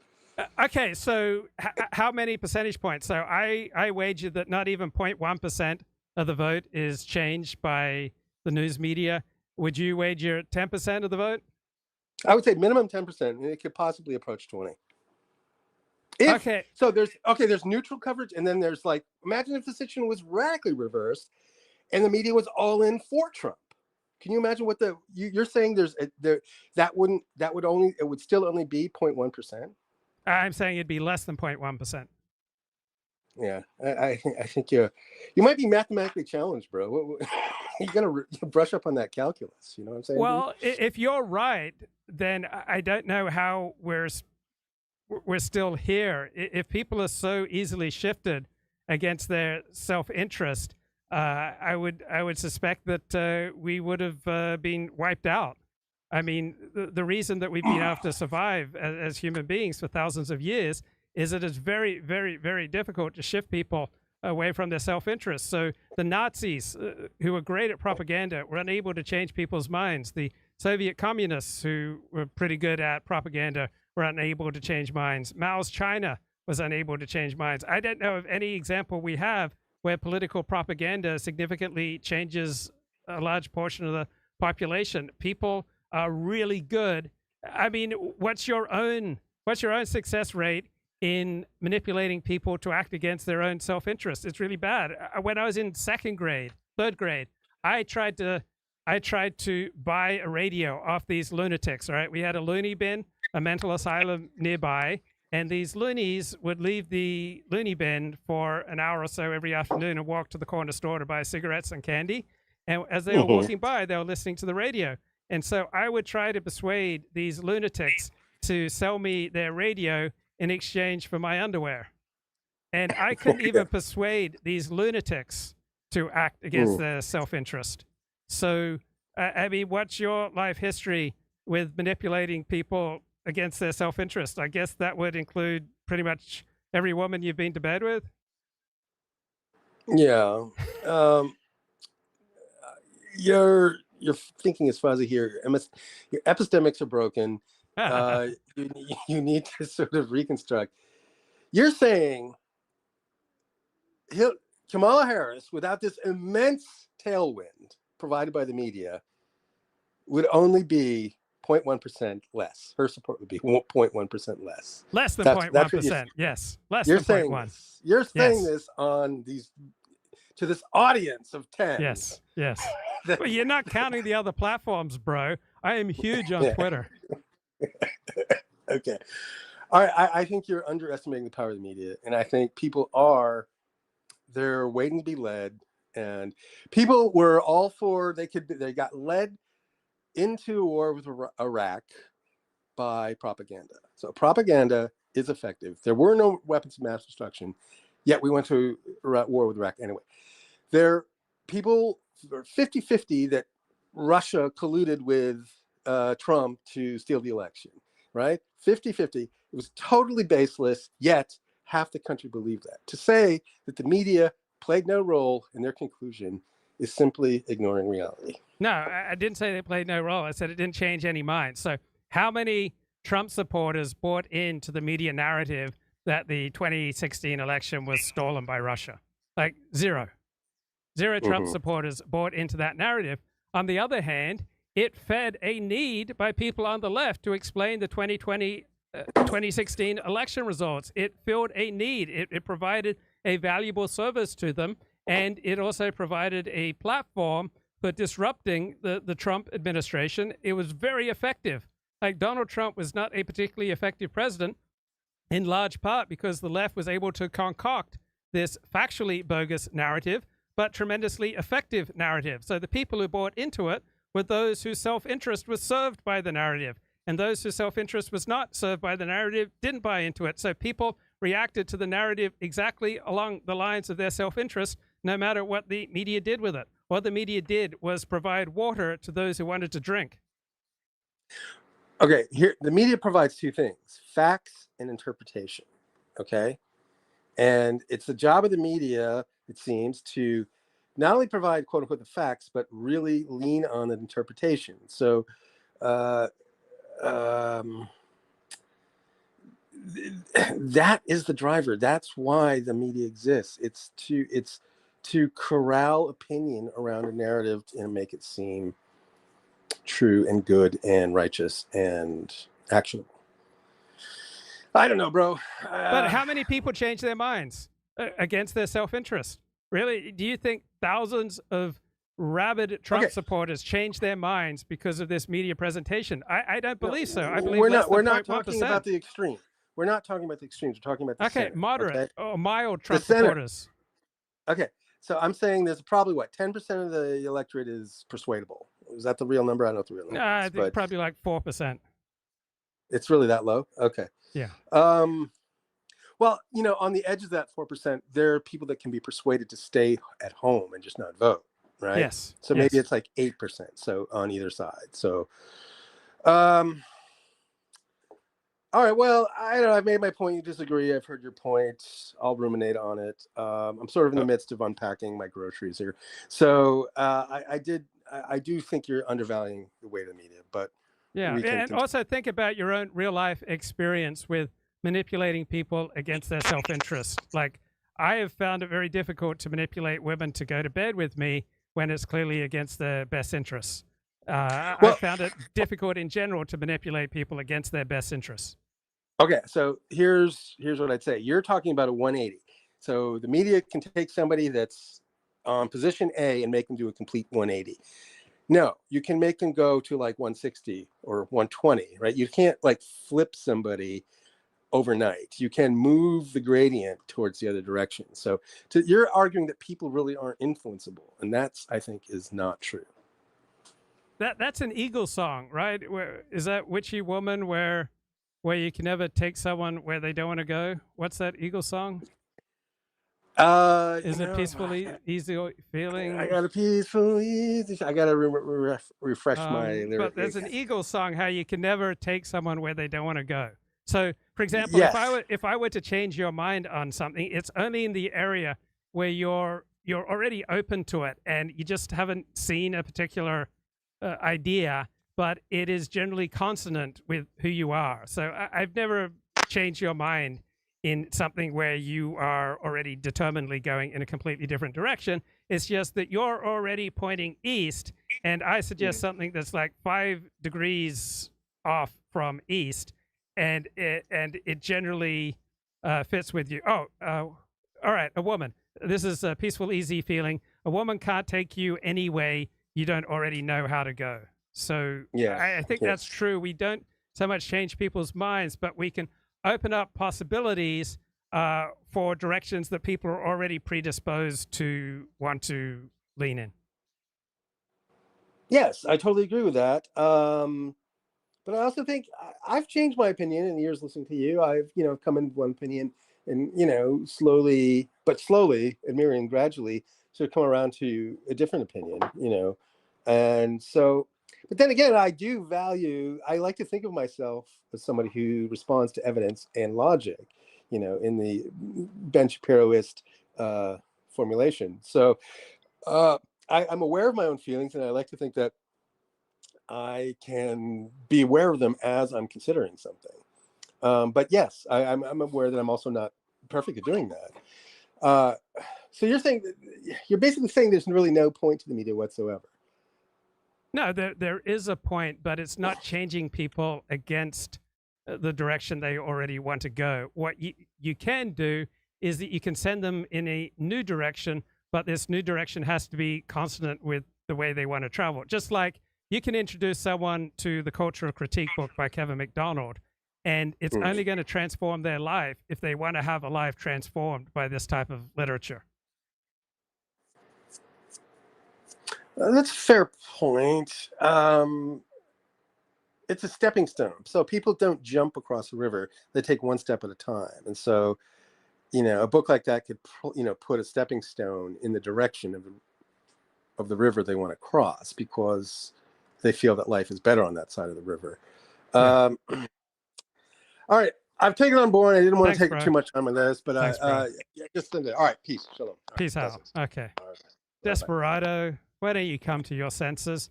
You've been out riding fences for so long now. You're a hard one, but I know that you've got your reasons. These things that are pleasing you can hurt you somehow. No, you ain't getting no younger. Your pain and your hunger driving you home. And freedom, oh freedom, that's just some people talking. Your prison is walking through this world all alone. A great rabbi, Mordecai Finley, said that any important philosophical idea has been expressed in a pop song. Basically, diversity is a code word for anti-meritocracy. Diversity is a code word for racial preferences. I didn't realize you used to be a liberal. When I started doing journalism in New York, I knew nothing. I saw the poison of big government, the insanity of welfare on demand. The students that are let in with lower scores have to retake medical licensing exams numerous times. Wait, they're taking that same exam again and again and and again. Sometimes 5, 10 times, and sometimes they never pass. Heather, welcome back to PragerU. It's so great to have you here. It's wonderful to be with a good, solid education. And I saw that the things that I love, the things that have given my life extraordinary meaning, were being destroyed by the very people who have the privilege of passing on this tradition, whether it's literature professors or musicians that should know better, that, like myself, have seeped in beauty and have been given the privilege of reading some of the greatest works, and to see the professors or the artists turning on that tradition broke my heart. So I started writing out of a combination of sorrow and rage, and felt like we were putting our extraordinary inheritance at risk. And at this point, I have to say, Marissa, one wants to tell the audience, back up, we're winning. We're not winning yet. Things do get worse and worse, and it becomes more and more necessary to not be frightened by phony accusations, whether it's of racism or sexism. It's too late for that. We have to keep telling the truth. As an educator, when I think about you, I think about somebody who's been very well versed in the arts, in the classics. And so when I think about Heather McDonald, I say, well, she is fighting for what she understands is valuable and worthwhile. And when I look at our education system, especially in the United States, we are not teaching the things that you grew up to love and you learn. And so you know what we're missing out on, and therefore you're fighting for it. But when we have generations of students who are not studying the classics, who don't appreciate what real art looks like, who don't appreciate what real music sounds like, they don't know what they're missing. And so they don't know what. Okay, here's a quick point from Molly Hemingway, commentary on the news. He's just going to go his own way on a number of these, authority. That's what he's going to use. That speech was the very sad end to a failed presidency. Oh in fact, the economy is in tatters, and American people think the so. The American economy is in tatters? Yes. How is that? And Juan, go to Wall Street. Ask the big boys. In most parts of the country, people are suffering mightily from inflation. They can't buy houses. There is no control over the border. The foreign policy is a disaster. That speech, by the way, he said he was not going to campaign, but he didn't explain why he was not running for re-election. There is not really a good explanation for why he can't run for the nomination that he just won, but remain as president. And it was very disturbing. Okay, so one of the books that most influenced me and led to my belief on the difficulty of manipulating people and limited my belief in the extent to which the news media can change opinions. A great book came out in 2020. It's called Not Born Yesterday, The Science of Who We Trust and What We Believe. And the author says, arguing against widespread credulity puts me in the minority. We've got a long line of scholarship from ancient Greece to 21st century America, from the most progressive to the most reactionary, that portrays the vast mass of people as just hopelessly gullible. For most of history, thinkers have based their grim conclusions on what they thought they had observed. Voters submissively following demagogues. Crowds worked up into rampages by bloodthirsty leaders. Masses cowing to charismatic personalities. We have all these psychological experiments showing participants blindly obeying authority, believing a group over the clear evidence of their own eyes. We have a series of sophisticated models that provide an explanation for human gullibility, that we have so much to learn from others, and the task of figuring out who to learn from is so difficult that we rely on simple heuristics such as follow the majority or follow prestigious individuals. And humans owe their success as a species to their capacity to absorb the local culture, even if that means accepting maladaptive practices or mistaken beliefs. The goal of this book is to show this is all wrong.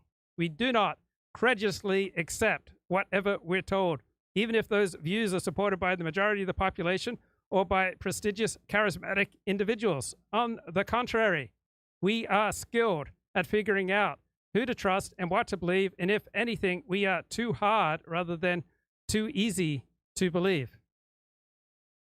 Emotional contagion is implausible. If emotions were truly contagious, if they forced irrepressible mimicry, they would be too easily abused. Cheaters could laugh till those they have cheated laughed with them. Mortal enemies could get their opponents to empathize with and care for them. If our emotions were so easily manipulated, we would be much better off not paying any attention to emotional signals. Right? There has to be something that keeps emotional signals broadly reliable. That is, beneficial on average for those who receive them. So when reacting to emotional signals, the following 3 factors should be relevant across all emotions: what our prior beliefs and plans are, in what context the signals are produced, and whether the sender is trustworthy. Senders of unreliable emotional signals are trusted less when they send emotional signals and when they employ other forms of communication. Women do not mimic the expressions of those who behave unfairly toward them. Men express positive emotions when others show fear, negative emotions when others show joy, if the other's a fan of a rival sports team. Even catching yawns, right? A perfect example of seemingly irresistible contagion is not as reflexive as it seems. People are more likely to start yawning when they see people they know rather than strangers yawn. Right? Adults increasingly mistrust those who misrepresent their emotions, people who feign anger to obtain strategic advantage in negotiations. So we do not indiscriminately catch whatever emotion we happen to witness. We exert emotional vigilance, even when we're in the middle of a crowd. Right? Evolution makes gullibility maladaptive, so as not to be abused by senders of unreliable messages. We are endowed with a whole suite of cognitive mechanisms that help us decide how much weight to put on what we hear or what we read. Are good arguments offered? Is the source competent? Do these sources have my interests at heart?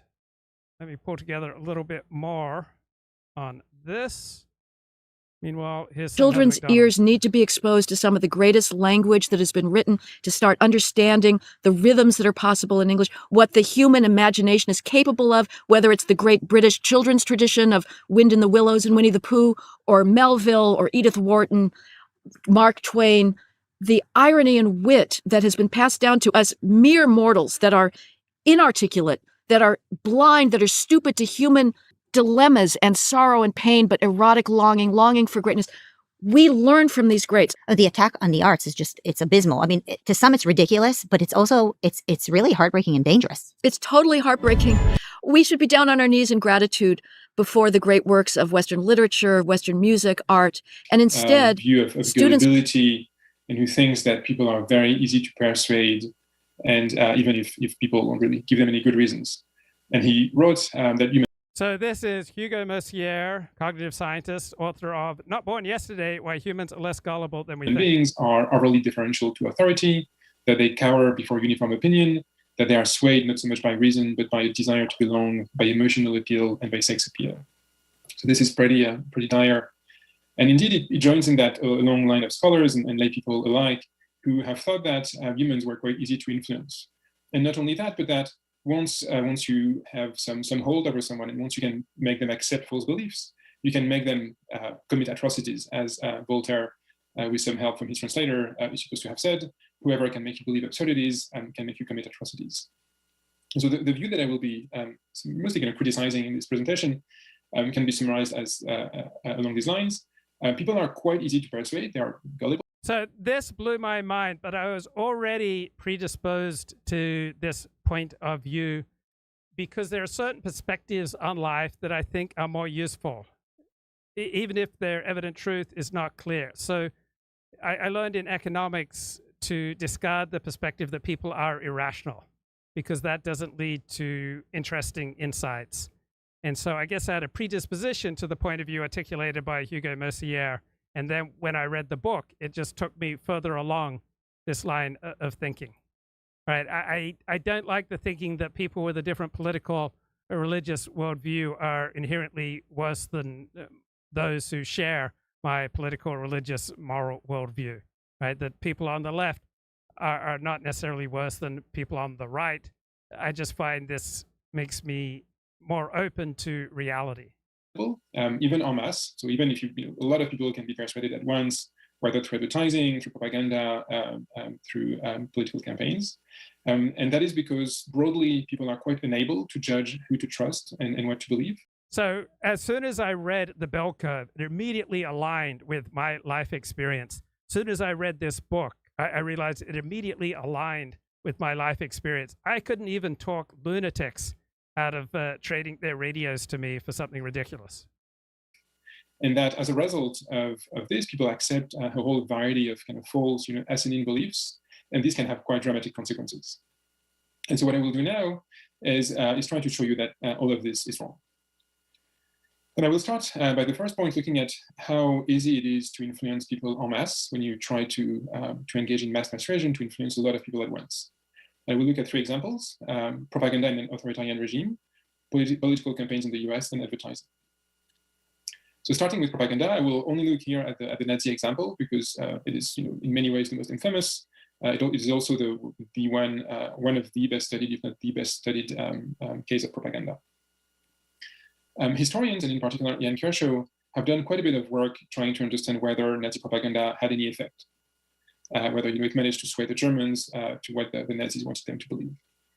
So to do his research, Kershaw looked at diaries, public opinion reports, and various archival material to try to understand whether the German population at large was indeed influenced by this flood of Nazi propaganda.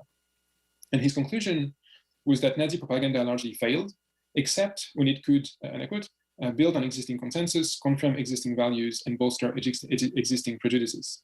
So essentially, either the propaganda was resting on things that the Germans already agreed on, in which case it could, at the limit, at least have some success.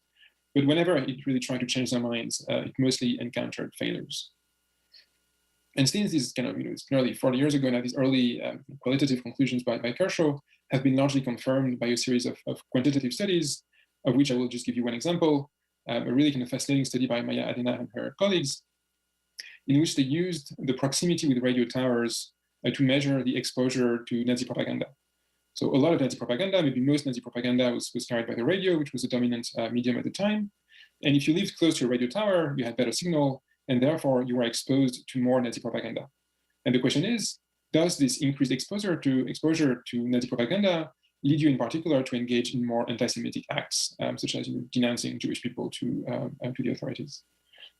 What these authors found is that indeed, Nazi radio propaganda did have some effect on anti-Semitic acts. However, these effects of increasing anti-Semitic acts were only observed in areas that were already highly anti-Semitic and that had been highly anti-Semitic for centuries, and that it tended to backfire and so to have the opposite effect of that intended in other areas. So we really find the confirmation of Kershaw's conclusion that if people are already highly anti-Semitic, the propaganda might help unleash these sentiments, but that it doesn't really persuade anybody to become more anti-Semitic. And that is this really kind of revealing quote by Kershaw that he found in the reports made by the Nazis who wanted to figure out what the German people were thinking, this kind of like the equivalent of bullying, if you will, who wrote that our propaganda encounters rejection everywhere in the population because it is regarded as wrong and lying. And we could multiply the examples, and even if you look at Stalinist Russia or other examples of authoritarian propaganda, the effect seems to have been very limited. Turning now to political campaigns. As you know, political campaigns are a huge deal in the US, and a lot of money is spent every year, and especially every 4 years on political campaigns, whether that takes the form of robocalling, canvassing, distributing flyers, paying for ads on TV or online. And so in order to study whether all of these campaign strategies are effective, political scientists have relied on various methods, and the most reliable of these methods is to run experiments. Essentially, they would do an experiment in which for instance, they can divide a city, or they can use the fact that a city is divided into electoral districts. So I think that's fairly here. And in half of the electoral districts, they will engage in one campaign strategy, such as canvassing or robocalling or distributing flyers or whatever. Or and in the other half, they will do nothing. Or in half of the state's TV markets, they will play some TV ads, and they won't play these ads in the other half. And then very simply, they look at whether people in these areas that have been affected by the campaign strategy are more likely to vote for whomever the campaign was supporting. And so recently, a couple of years ago, Josh Callan and Dave Brookman, they looked at all this work. And so they did what we call the meta-analysis. So they just looked systematically at all the results that existed in that field. And so they found 40 such field experiments, and they added 9 original field experiments of their own. And on that basis, they concluded that the best estimate of the effect of campaign contact and advertising on Americans' candidates' choices in general elections, so essentially whether all of these campaign effects that had been measured had any effect on all of these campaign acts, had any effect on big elections, like presidential elections, the effect of these things is 0 on average. So very small at best, to put it nicely. And broadly. So the point of this study is that all the billions of political advertising does not change any minds. It is effectively zero. This work finds that, and work in political science generally. So if spending billions in advertising does not change minds, then why do people do it? That is an interesting question. Hugo Mercier delves into that in his book. Finds that there are no effects of political campaigns in major elections shortly before election day. That we find small effects, like larger but still small effects, and campaigns that have, or on votes that have weaker priors, such as ballot measures or primaries, in which people just can't decide to go for the Republican or the Democrat. Okay, so we're going to see something like, $100 billion spent on election advertising in this cycle, and it'll have nearly zero effect on voting. Democrats. We do observe some effect of politicians' opinions on their followers, but only for non-attitudes, so things that people don't really care about. And that most of the influence is bottom-up, such that public opinion quite heavily constrains politicians in what they say and to some extent in what they do. Turning to Whoa, okay. Let's get Elliott Blatt. Elliott, Okay. go ahead, man. All right, round 3. This is the last time there'll ever be 3 in one day. I can nearly promise you. But I just thought of something, and it may or may not support your point. So, over the years, we've sort of had this sort of debate running about natural solutions, natural versus, pharmaceutical interventions for problems and things. So, I've been a critic of your Adderall decision, and I generally come down on the side of natural things versus, in unnatural pharmaceutical man-made things, right? Yeah. You're aware of this kind of running discussion we've Yes. had over the years. So, and as you also know that I sort of always had this sort of asthmatic wheeze problem, Yes. And it's been, so I got sick a couple months ago, bad flu, and it's taken forever to recover. And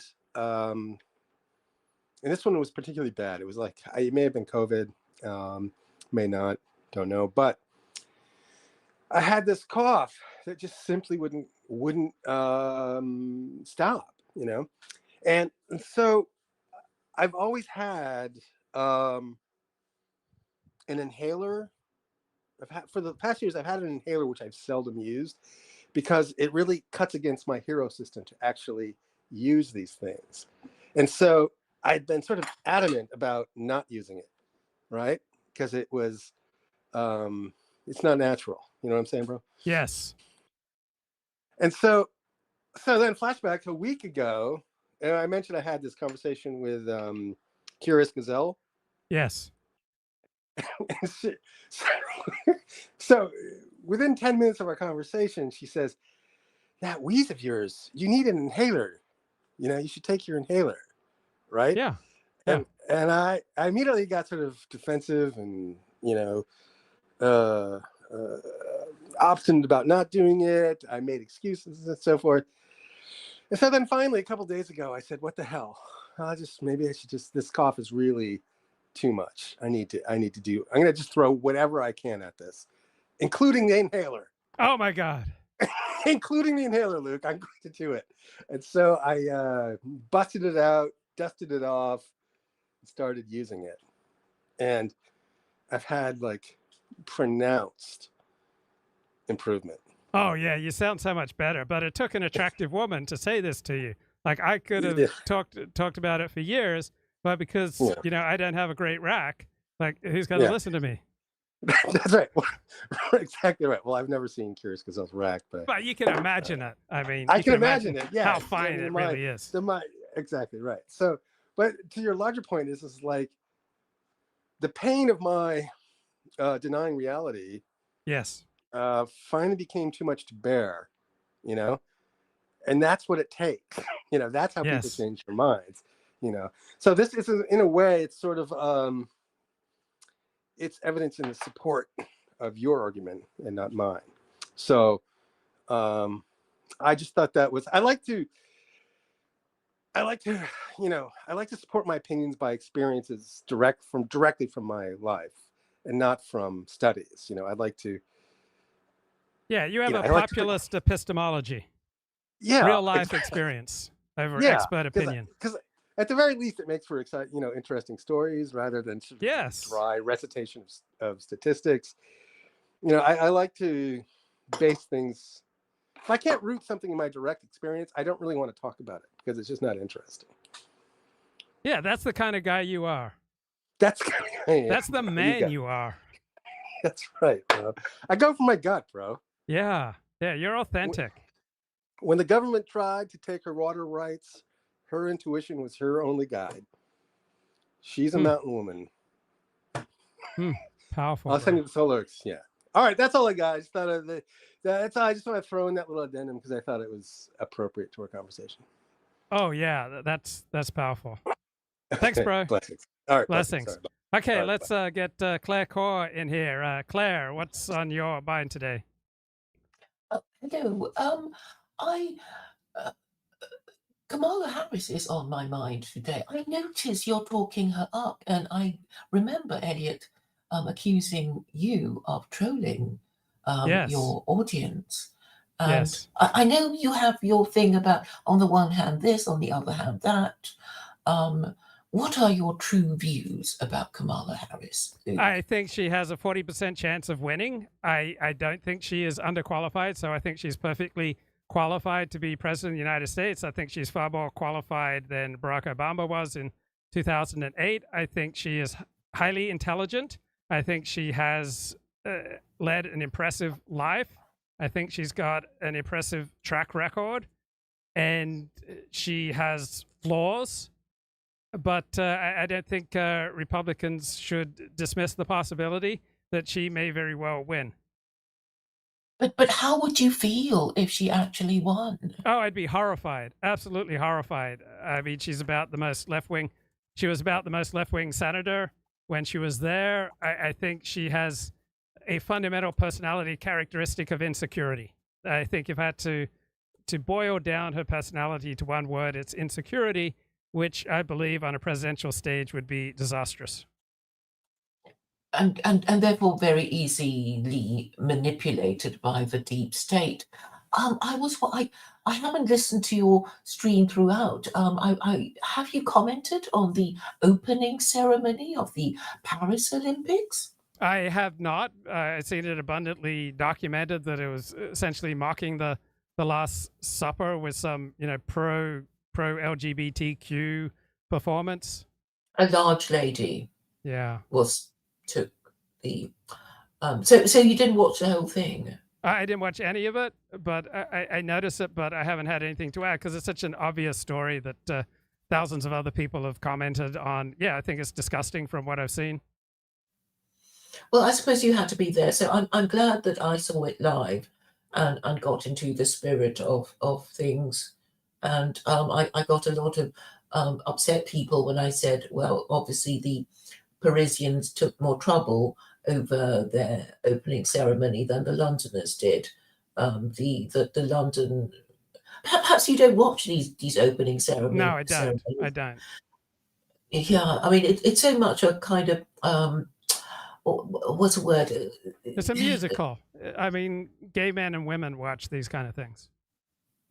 Yes, but there's so much unspoken cultural statements being made, and on this occasion, there were a lot of very loud unspoken ones, which has outraged so many people. And in fact, Stephen and I were talking about it only yesterday, and he only featured Stephen only a few seconds of what you could see, and the entire video has been taken down to our great disappointment. Oh, what? YouTube took it down? Yeah, and Stephen actually knew that there would be trouble, if even a little bit of it was being shown, but for the purposes of, telling the viewers what was going on, a few split seconds of it was being shown, and that resulted in a copyright strike. Was it a copyright strike? Yeah, you can't show. Yeah, you definitely can't show any of it. Not even a little bit. No, you could show a still photo of it, but you could not show any video. That's very strict, isn't it? Well, yeah, there are times when copyright holders are very tough, such as you can't show any. I couldn't show 2 seconds of video of a Premier League game. but I could play considerable amounts of a WNBA game.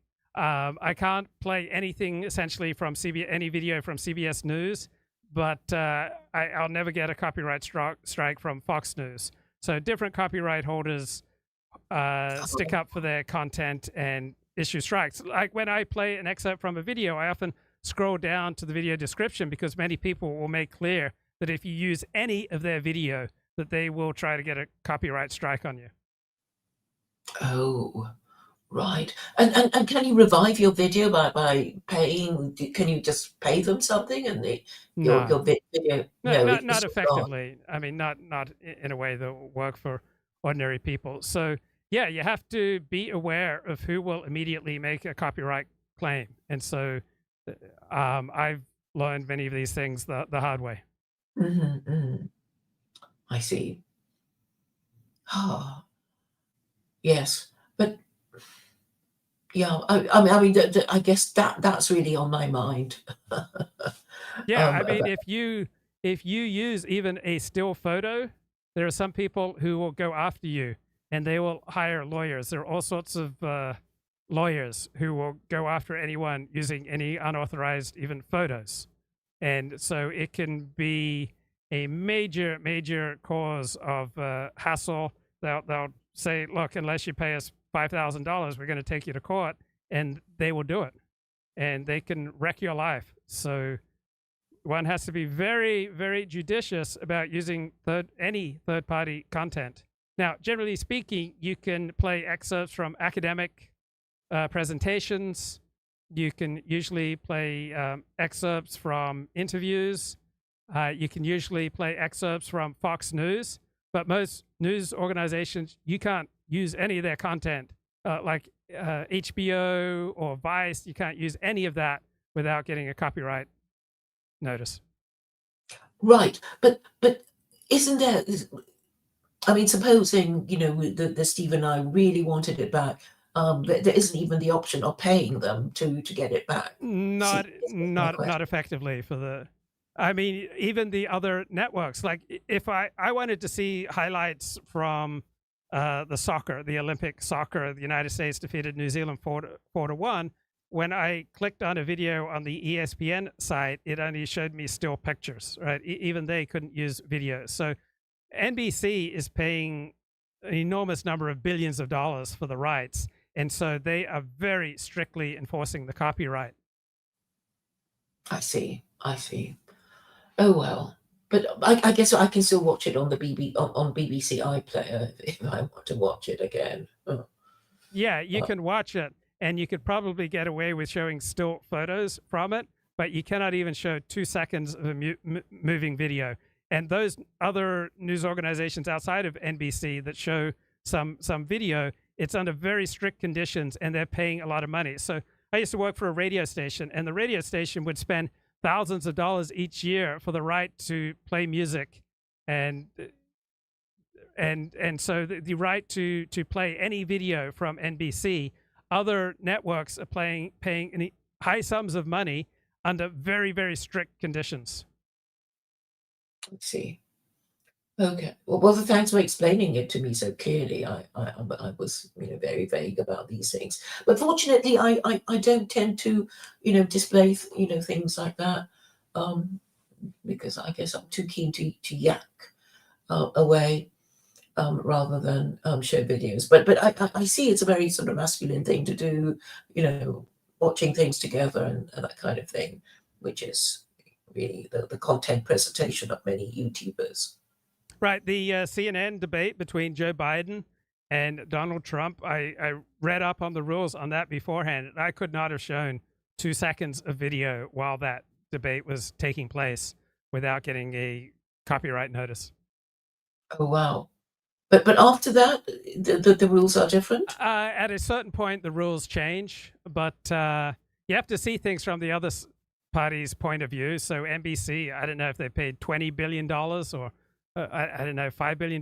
They have spent billions of dollars, and networks that say show Premier League football, right? They are spending hundreds of millions, if not billions of dollars, and so when it's strongly incentivized to be in their interest to crack down on any copyright violations, they're going to do that. On the other hand, an academic presentation or some long form podcast that's of a high IQ level, right? There's not a a lot of money being made on that, and so it does not decrease the value to the other party if you snipe from it.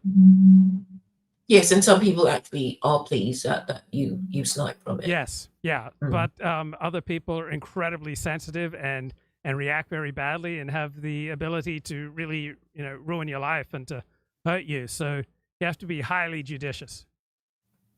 Yes. How do you feel about people sniping from your streams? I put a notice that you're welcome to do that. So I put that on my video descriptions. Usually there's a notice. Yeah, you're welcome to snipe from my streams, and I appreciate it when you link back to the original, and I leave it there. But I recognize there are streamers who take profound exception, and they will make your life miserable. And so I try to use judicious judgment. Yes, indeed. Okay, is there anything else that you've been thinking about and wanting to bring up? Oh, yes. And another thing was, I found this Nigerian space, and I have to say how impressed I was by how well run it was, and how people were so polite and educated. And yes, I have been singing its praises basically, and a lot of people, because there is no time difference between British summertime and Nigerian time, there was sort of and a lot of the people were actually in the UK.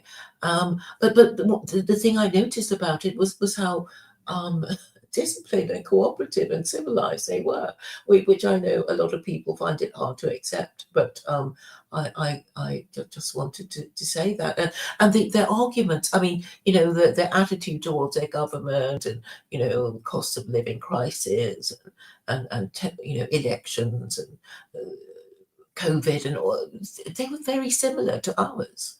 It's almost as if every country is a microcosm of the West in a curious way.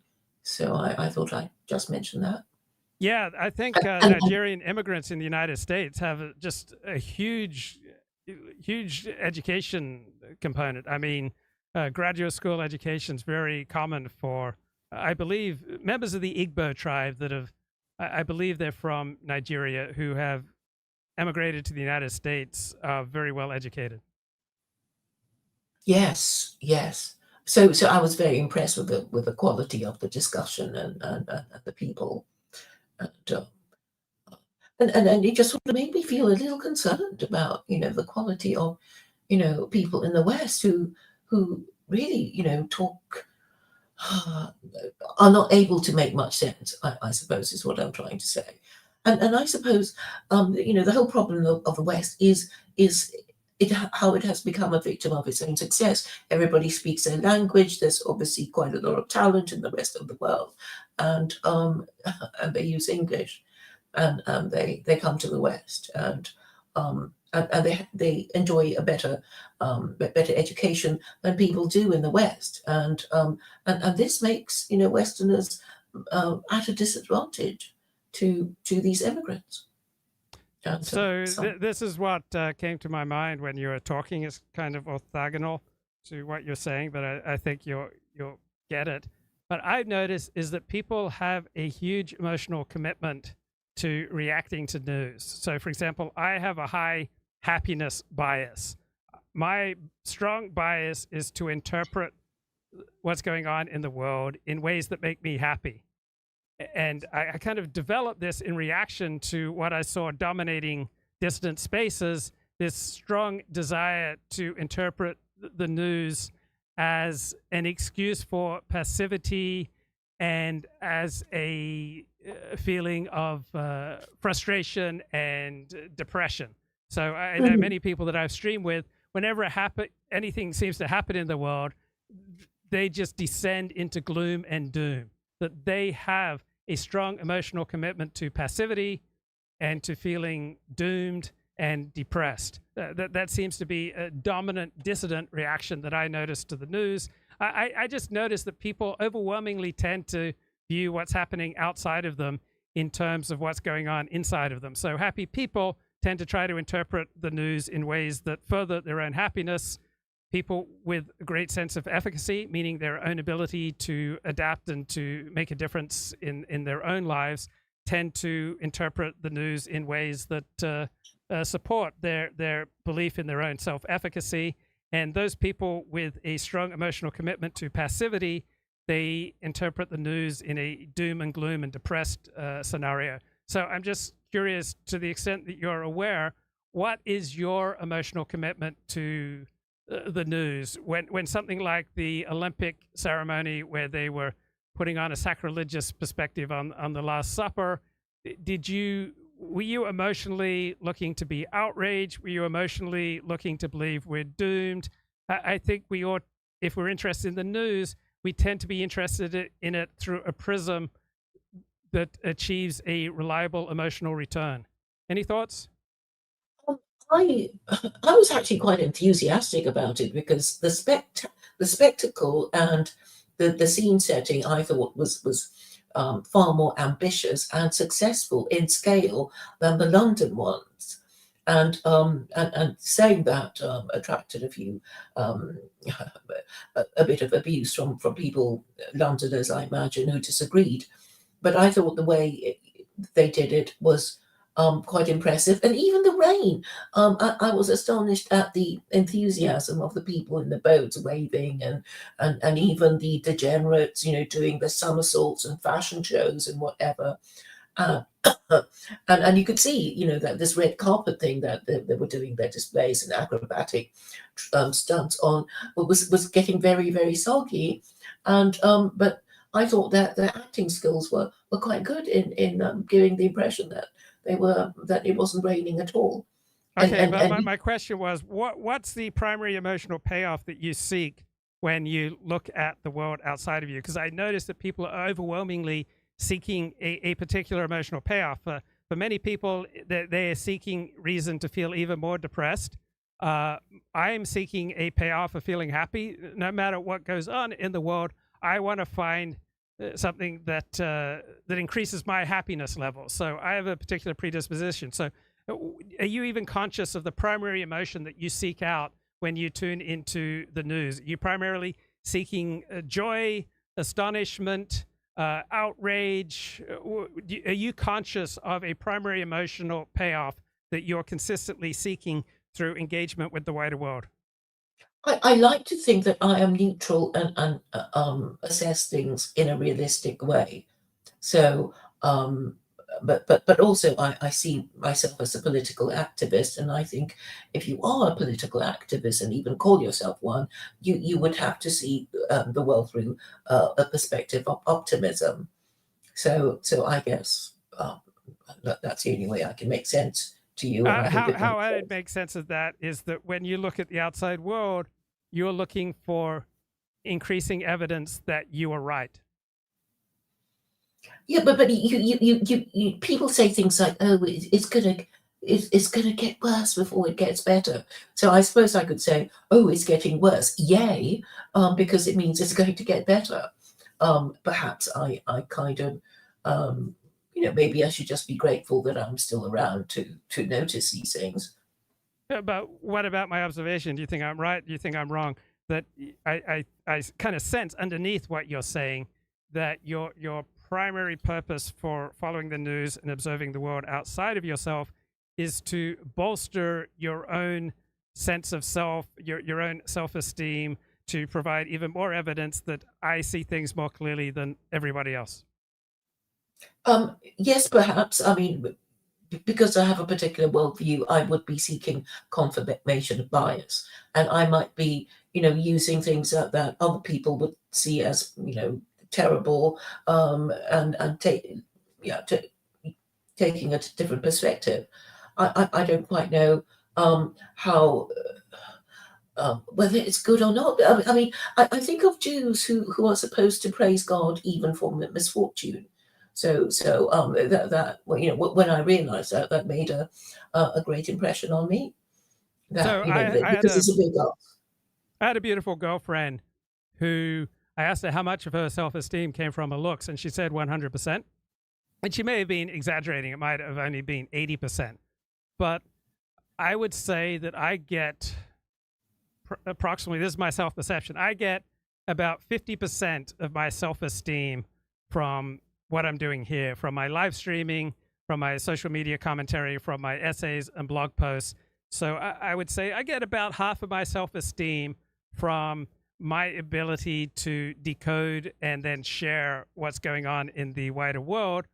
What percentage of your self-esteem do you get from your ability to decode and share what you see is going on in the wider world? I would say over 50%. Yes, over 50%. Yeah, I think so, because it's a tremendous commitment on your part, and you're not putting in this effort and this amount of time, and you're not taking all the social risks that come with some of your edgy commentary and talking to people on the edge. You're not doing that for trivial reasons. I mean, this is It's a compulsion. Significant part of who you are. Yes, and to a degree, it is a compulsion. I mean, I think of all these, heretics who got burnt at the stake when, these things were done. I'm sure, they were warned, like, you better shut up about, questioning the Trinity, because you know what's going to happen to you if you don't shut up. And these people just carried on. And, I think that's quite impressive. And that made a great impression on me. That sometimes people do get a bee in their bonnet that they can only get over with when, to the end of their days, or they will test it to the very end. So at what percentage of your self-esteem coming from your ability to decode the wider world, at what percentage would you say that it started to become maladaptive, that it's too high? Would you put that at 60%, 90%, 95%, 75%? Surely at a certain percentage, you would stand back and say, I am getting too much of my self-esteem from my decoding. Well, I would have to predict the future. I mean, it's kind of like Van Gogh, and he lost his ear, and but he had to paint his paintings. So I don't know. I don't feel I'm doing anything too maladaptive, although I guess some people would disagree with me. I don't know. I guess I'm just so in the too much in the swim of things to look at things particularly objectively. Well, then but think I still about other find people. Think about others who do similar things to what you do. Surely at times you notice what they do and you think, wow, they are putting too much of their self-esteem into what they're doing at the cost of their own well-being.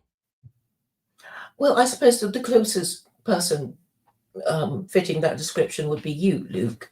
Exactly. So I may very well be deluded. You have no problem criticizing me. So I say about 50% of my self-esteem comes from this, but I may be lying. What do you think? Is it 80%, 90%, 100%? What do you think? I think maybe 70%, because it is a compulsion, isn't it? Yes. Ultimately, because you were doing it much more before, and you're doing it more again, because I think you sense something is about to happen, and it's on your mind, and you sense that there are people who care about the things you discuss, and then it has a kind of a snowball effect. Yeah, and I think you would agree that for most people doing what I'm doing, that probably for more than 95% of people doing anything similar to what I'm doing, that it's against their self-interest, that they would be much better off served spending that time socializing with their religious community, making money, developing skills, and instead, by broadcasting often dissident opinions, they are severely reducing their prospects in life. They are reducing their earning opportunities. They're reducing their chances to get married and to have children. Would you agree with that assessment, that at least 95% who do what I do including very possibly myself, we're engaged in self-destructive compulsive behavior. But what you do is socially and politically useful, and so even if it hurts you, we still want you to do what you do, and even if we don't agree with you, it'll make us think about how we think and how we are right if we think you're wrong, or the other way around. Do you ever think when you hear people that they're destroying themselves, they are blowing up their prospects for a good life? It's so sad to see this. If what you're doing is fundamentally socially useful, then the whole thing is justified, isn't it? I mean, you're not just sort of I don't know, losing yourself in wine, women, and so on, and with nothing to show for it. You do record your thoughts. They that they are accessible on so many platforms, and they are useful. And how do you do all your timestamps even while you do it? That's just so impressive and organized. How do you manage thank you. that? Yeah, it's really multitasking. It is a challenge. I have many links already set up, and I just have to throw a timestamp onto them. But about half of the timestamps, I have to do it simultaneously while I'm carrying on a conversation, which is not easy. Well, I find it very impressive. I mean, I have to go through all my streams later, but I actually enjoy it because there's so many things that I miss, in the heat of the moment, and I do revise my view on how a conversation went, and pick up things that I wouldn't have picked up if I hadn't listened to it again. So while it is time consuming, I also find it enjoyable and rewarding. So there's a New York Times article here from March 6th of last year with the headline, "Would you date a podcast bro?" Subhead, their reputations have caught up with them, and it quotes all these women who say they would never date a male podcaster. So for your average woman out there on the dating market, I would suspect that the odds are probably 3-1, 5-1, 10-1 that they would not have a positive reaction if they found out the guy they were dating hosted a podcast. What do you think? Well, I would feel positive towards a podcaster. In fact, I know one who said he met his girlfriends through YouTube.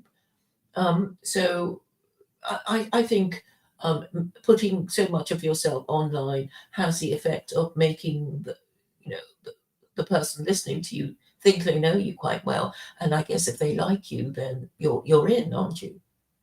Okay, but what about the vast majority of women who are looking to get married? Do you think on average it would have no effect? Do you think it would usually have a negative effect or a positive effect? I think, well, it would depend on what kind of podcasting you're doing, right? Whether you're a high status podcaster or a low status podcaster. Yeah. So yeah, it's hard to tell. But I would feel positive towards such a person.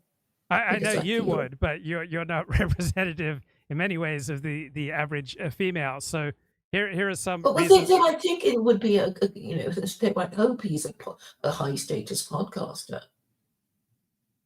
and then be positive towards him. So I would think that women would be afraid of a high status podcaster because such a person, by definition, is going to have far more sexual opportunities. Gosh, do they really think things through? I guess for women, it's either do you want an alpha male person who might partner who might break your heart, or do you want somebody reliable but a bit boring? And I think that's one of the terrible dilemmas women have to make, if they're in a position to have two to choose from. Mm-hmm. And another thing is that women just really don't like men who share their life publicly on a podcast or on social media. That tends to frighten most women. That's my life experience. Well, I have said before that we might as well be in porn, because people, people just know so much about us already. If you go on and on and on and on about whatever's on our minds. So I don't know. Have I met people? I mean, but some people are still quite complimentary. I mean, I haven't had relationships with people I've met, through my, podcasting. But I don't get the impression that people are uniformly hostile. Okay, let me read 2 paragraphs from this New York Times article. It wasn't just the content of the man's podcast, but that he had one at all. Like many women, she associates the form of podcasting with a certain kind of man, one who is endlessly fascinated by his own opinions, loves the sound of his own voice, and isn't the least bit shy, offering unsolicited opinions on masculinity, sexuality, and women. Many women have taken to social media to mock just that kind of programming and the men who make it. On TikTok, hashtags like Men with Podcasts gather videos of mostly women using a beard filter to satirize the sorts of things that male podcast hosts such as, why, as a man, are you born in the month of February? Or, that's the problem with women who read. Others have called on them to put down the mics and get a job. Anything there that you want to comment on? No, not really. I suppose that they're going to be scornful of people who express dissident views in the New York Times. So I'm not going to be, too concerned about that. Much of it is just therapy, isn't it? We feel better. It's better out than in. Once we've expressed a view, we get a kind of temporary relief, don't we? Because we've said exactly what we mean, and we can draw a line under it until the feeling comes, bubbling back up again, and the whole process begins. Yeah. Okay. Was there anything else that you wanted to touch on before you leave? No, I think I've said it all and maybe more. Thank you for your prompts and your engagement, Luke. You're welcome, Claire. I'll talk to you another time. Take care. Take care. Bye-bye. Okay, so I'm going to read more from this New York Times article. With the once booming podcast industry currently on the back foot and hosts' reputation for self-important mansplaining having long since caught up with them, is the podcast bro officially a persona non grata in today's dating landscape? I don't think it helps. On average, I think significantly more women will have a negative reaction to a podcast bro than even a neutral reaction. So I would put the ratio at about 5-1. Though, of course, the content and respectability of the podcast will matter. If you're a dissident podcaster, I'd say the ratio is going to be like 20-1 negative, because women are incredibly conformist. So various women say they'd come across romantic prospects some podcasters say they've met many women who view their profession as a red flag, and many guys preemptively adjust their presentation of themselves to make a clear distinction. So they will say something like, I work in digital media, rather than say, I produce podcasts. Scrutiny, the podcast bro archetype, has appeared in pop culture. In the Netflix comedy You People, Ezra, a white broker played by Jonah Hill, reveals to his date that his dream job is to do his hip-hop culture podcast full-time, which is first met with laughter, followed quickly by judgment and concern. In the TV show Girls, the lead character said he's an Alexander technique teacher, which has to be the most gay profession ever. Mr. Rush said he understood the wariness, given the many things women have to be afraid of when it comes to dating men. A podcast is just another thing to worry about. Yeah, nothing good will happen to a woman until she feels safe and at ease. And just the very existence of a podcast will make most women feel less safe. Logan says he often gets direct messages from men who enjoy his content, which is mainly guy talk and debate. At the end of the day, do you want to entertain the listeners? You're going to have to say some crazy stuff. Here's a woman commentating, sometimes we'll say stuff. Oh, no, this is a guy. Sometimes we'll say stuff, but we don't really fall in with it. Another guy says he's never personally experienced romantic rejection. He says it's often a point of entry into a conversation. He said, doesn't know many people who work in audio would call themselves podcasters, because it's an unappealing idea that anybody could be a podcaster. And one woman, a Cal State student, said that after her experience, she would never again date a man who hosts a podcast. So this is Tazan Robeson, student at California State University Northridge, was approaching 1 year of an on-again, off-again dating with a coworker when she came to a realization she would eventually announce to her followers on Twitter My biggest mistake in life so far was dating a man with a podcast. So she was 24. She began seeing the man in December 2021. He was 35. He had dreams of becoming a social media influencer. They both worked at an Amazon warehouse near her home. The situationship, as she called it, was very embarrassing, but she continued to date him. I knew he had a podcast, but I never listened to it. I was like, oh, I like this man. I'm already ignoring his social media presence. I'm just going to forget he has a podcast. Things were fine when they were together, so long as she didn't think about his podcast, until one day he sent her a link to his show, inviting her to listen and to share her thoughts. What she heard turned her off. It wasn't just the content of his podcast. It was that he had one at all. She thought he was a certain kind of man, one who is endlessly fascinated by his own opinions, loves the sound of his own voice, and isn't the least bit shy, offering unsolicited opinions on masculinity, sexuality, and women.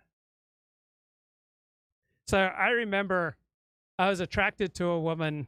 She gained my attention and notice because of her blog. But once I started dating her, then I started hating her blog. It's a little bit like this porn star I started dating after she'd left the industry. So she'd left the industry, completely tested clean for STDs. We get into this quick, intimate, hot sex relationship. And then as I start developing intimate feelings for her, then that she used to be a porn star begins filling me with increasing amounts of horror. So for the first few weeks, I mean, she was very socially skilled. She was educated. She was high IQ. She fit in with my friends. I could take her anywhere. Everyone in my life who met her liked her. But about a month in, about 2 months in, something like that, it just really started getting me down that she used to be a porn star, and I increasingly had difficulty handling it. And she told me very early on, if you ever bring up the name of one particular agent in the business who made her do a video to do a sex scene with him, that he would then show potential producers who might hire her, he'd put it on her website. If I ever mentioned his name, that she would just drop me because it was such a traumatic experience to have this guy splooge inside of her. She also talked about directors who would come onto her, or a photographer who was taking photos of her and then unzipped himself, pumped her a few times and then splooged inside of her, and how traumatizing these events were. And so if I made any reference to this kind of thing, she would immediately leave me. And I think I did make a reference to the agent who made her do this compliance video, and then she just immediately left me. So she was 21 at the time. I met her on the set of Lesbian Swellfest. Haley Rivers. Haley Rivers was her name. Very intelligent woman, lovely woman. We had a great couple of months together, but by the second month, I couldn't really handle it. To the next example now, advertising, which really dwarfs by its budget political campaigns. The way the efficacy of advertising, how powerful it is, and how much it persuades people is usually measured is by looking at its elasticity. So let's say you have a brand and they're already running some ads in various formats. And the question is, if you increase the amount of money that is spent on ads, or if you increase how many ads are being run, how much are the sales going to increase? And if the sales, let's say if you double your advertising, if your sales double, then you have an elasticity of 1. If you increase your advertising, but if you double your advertising, but your sales only increase by 50%, then your elasticity is 0.5.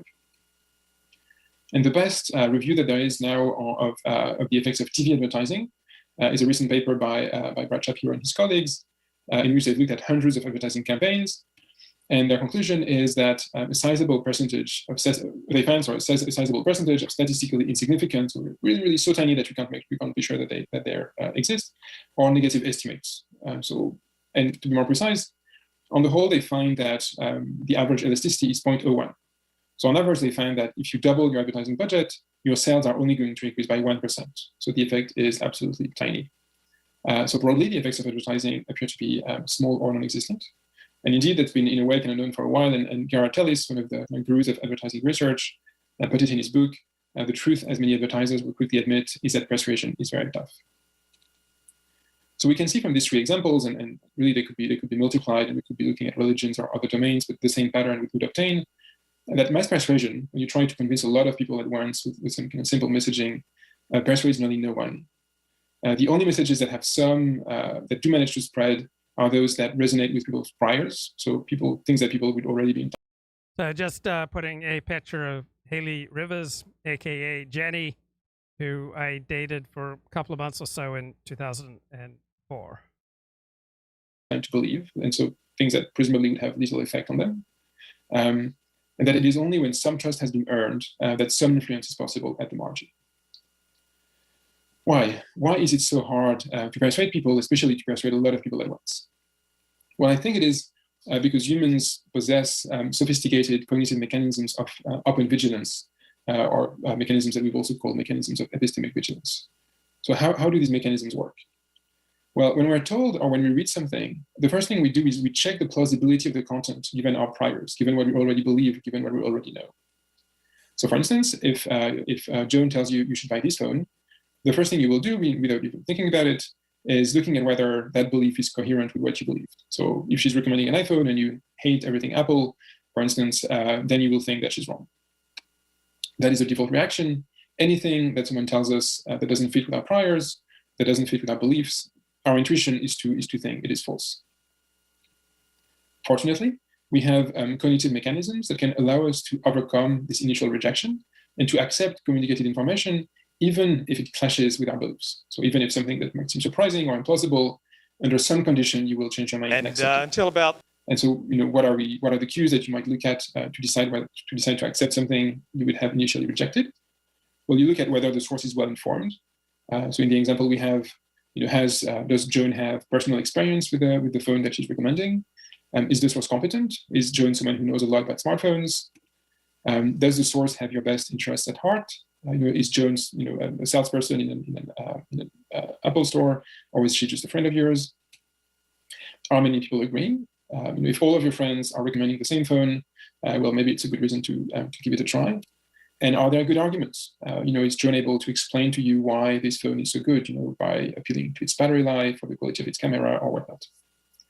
And so a lot of So I was in therapy about 5 months ago, and I was talking to my therapist about what I want out of life. And my therapist said, that sounds like eroticized rage. And, oh, that's Haley Rivers. I did date one porn star. That was after she left the industry. And I remember I was talking to a friend.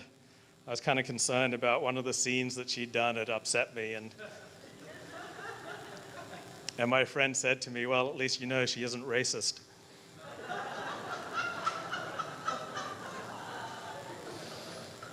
And it was about a couple of years ago. I was looking for a little solace one evening on the internet. And, I found one of her videos. It was, that's a really sick feeling. Like, she's a really sweet girl. And so I was in therapy a few months ago. And my therapist said, it sounds like you have eroticized rage. And I'd never heard of the term eroticized rage in such a industry. And other people said, you think you might hate women? Because how else could someone immerse himself in the sex industry unless you really enjoyed the degradation of women? And I thought these comments were just, silly, and I just totally dismissed them. But I found it was hard to date nice Jewish girls while you're writing on the sex industry. I remember this one woman said, I'd have to test you for every STD under the sun and wrap you in plastic and deep freeze you for a year, before I could date you. So in 2007, I quit writing on the sex industry and thought, oh, I'll just go back to writing on Orthodox Judaism. Because they're similar, like they're these distinct subcultures, like highly suspicious of outsiders, think the outside world is there to get them. And to me, it made perfect sense to write simultaneously about pornographers and Orthodox rabbis who are sexual predators. But so I was in therapy about 5 months ago, and I was talking to my therapist about what I want out of life. And my therapist said, that sounds like eroticized rage. And, oh, that's Haley Rivers. I did date one porn star. That was after she left the industry. And okay, that will do it, I believe, for today. Talk to you later.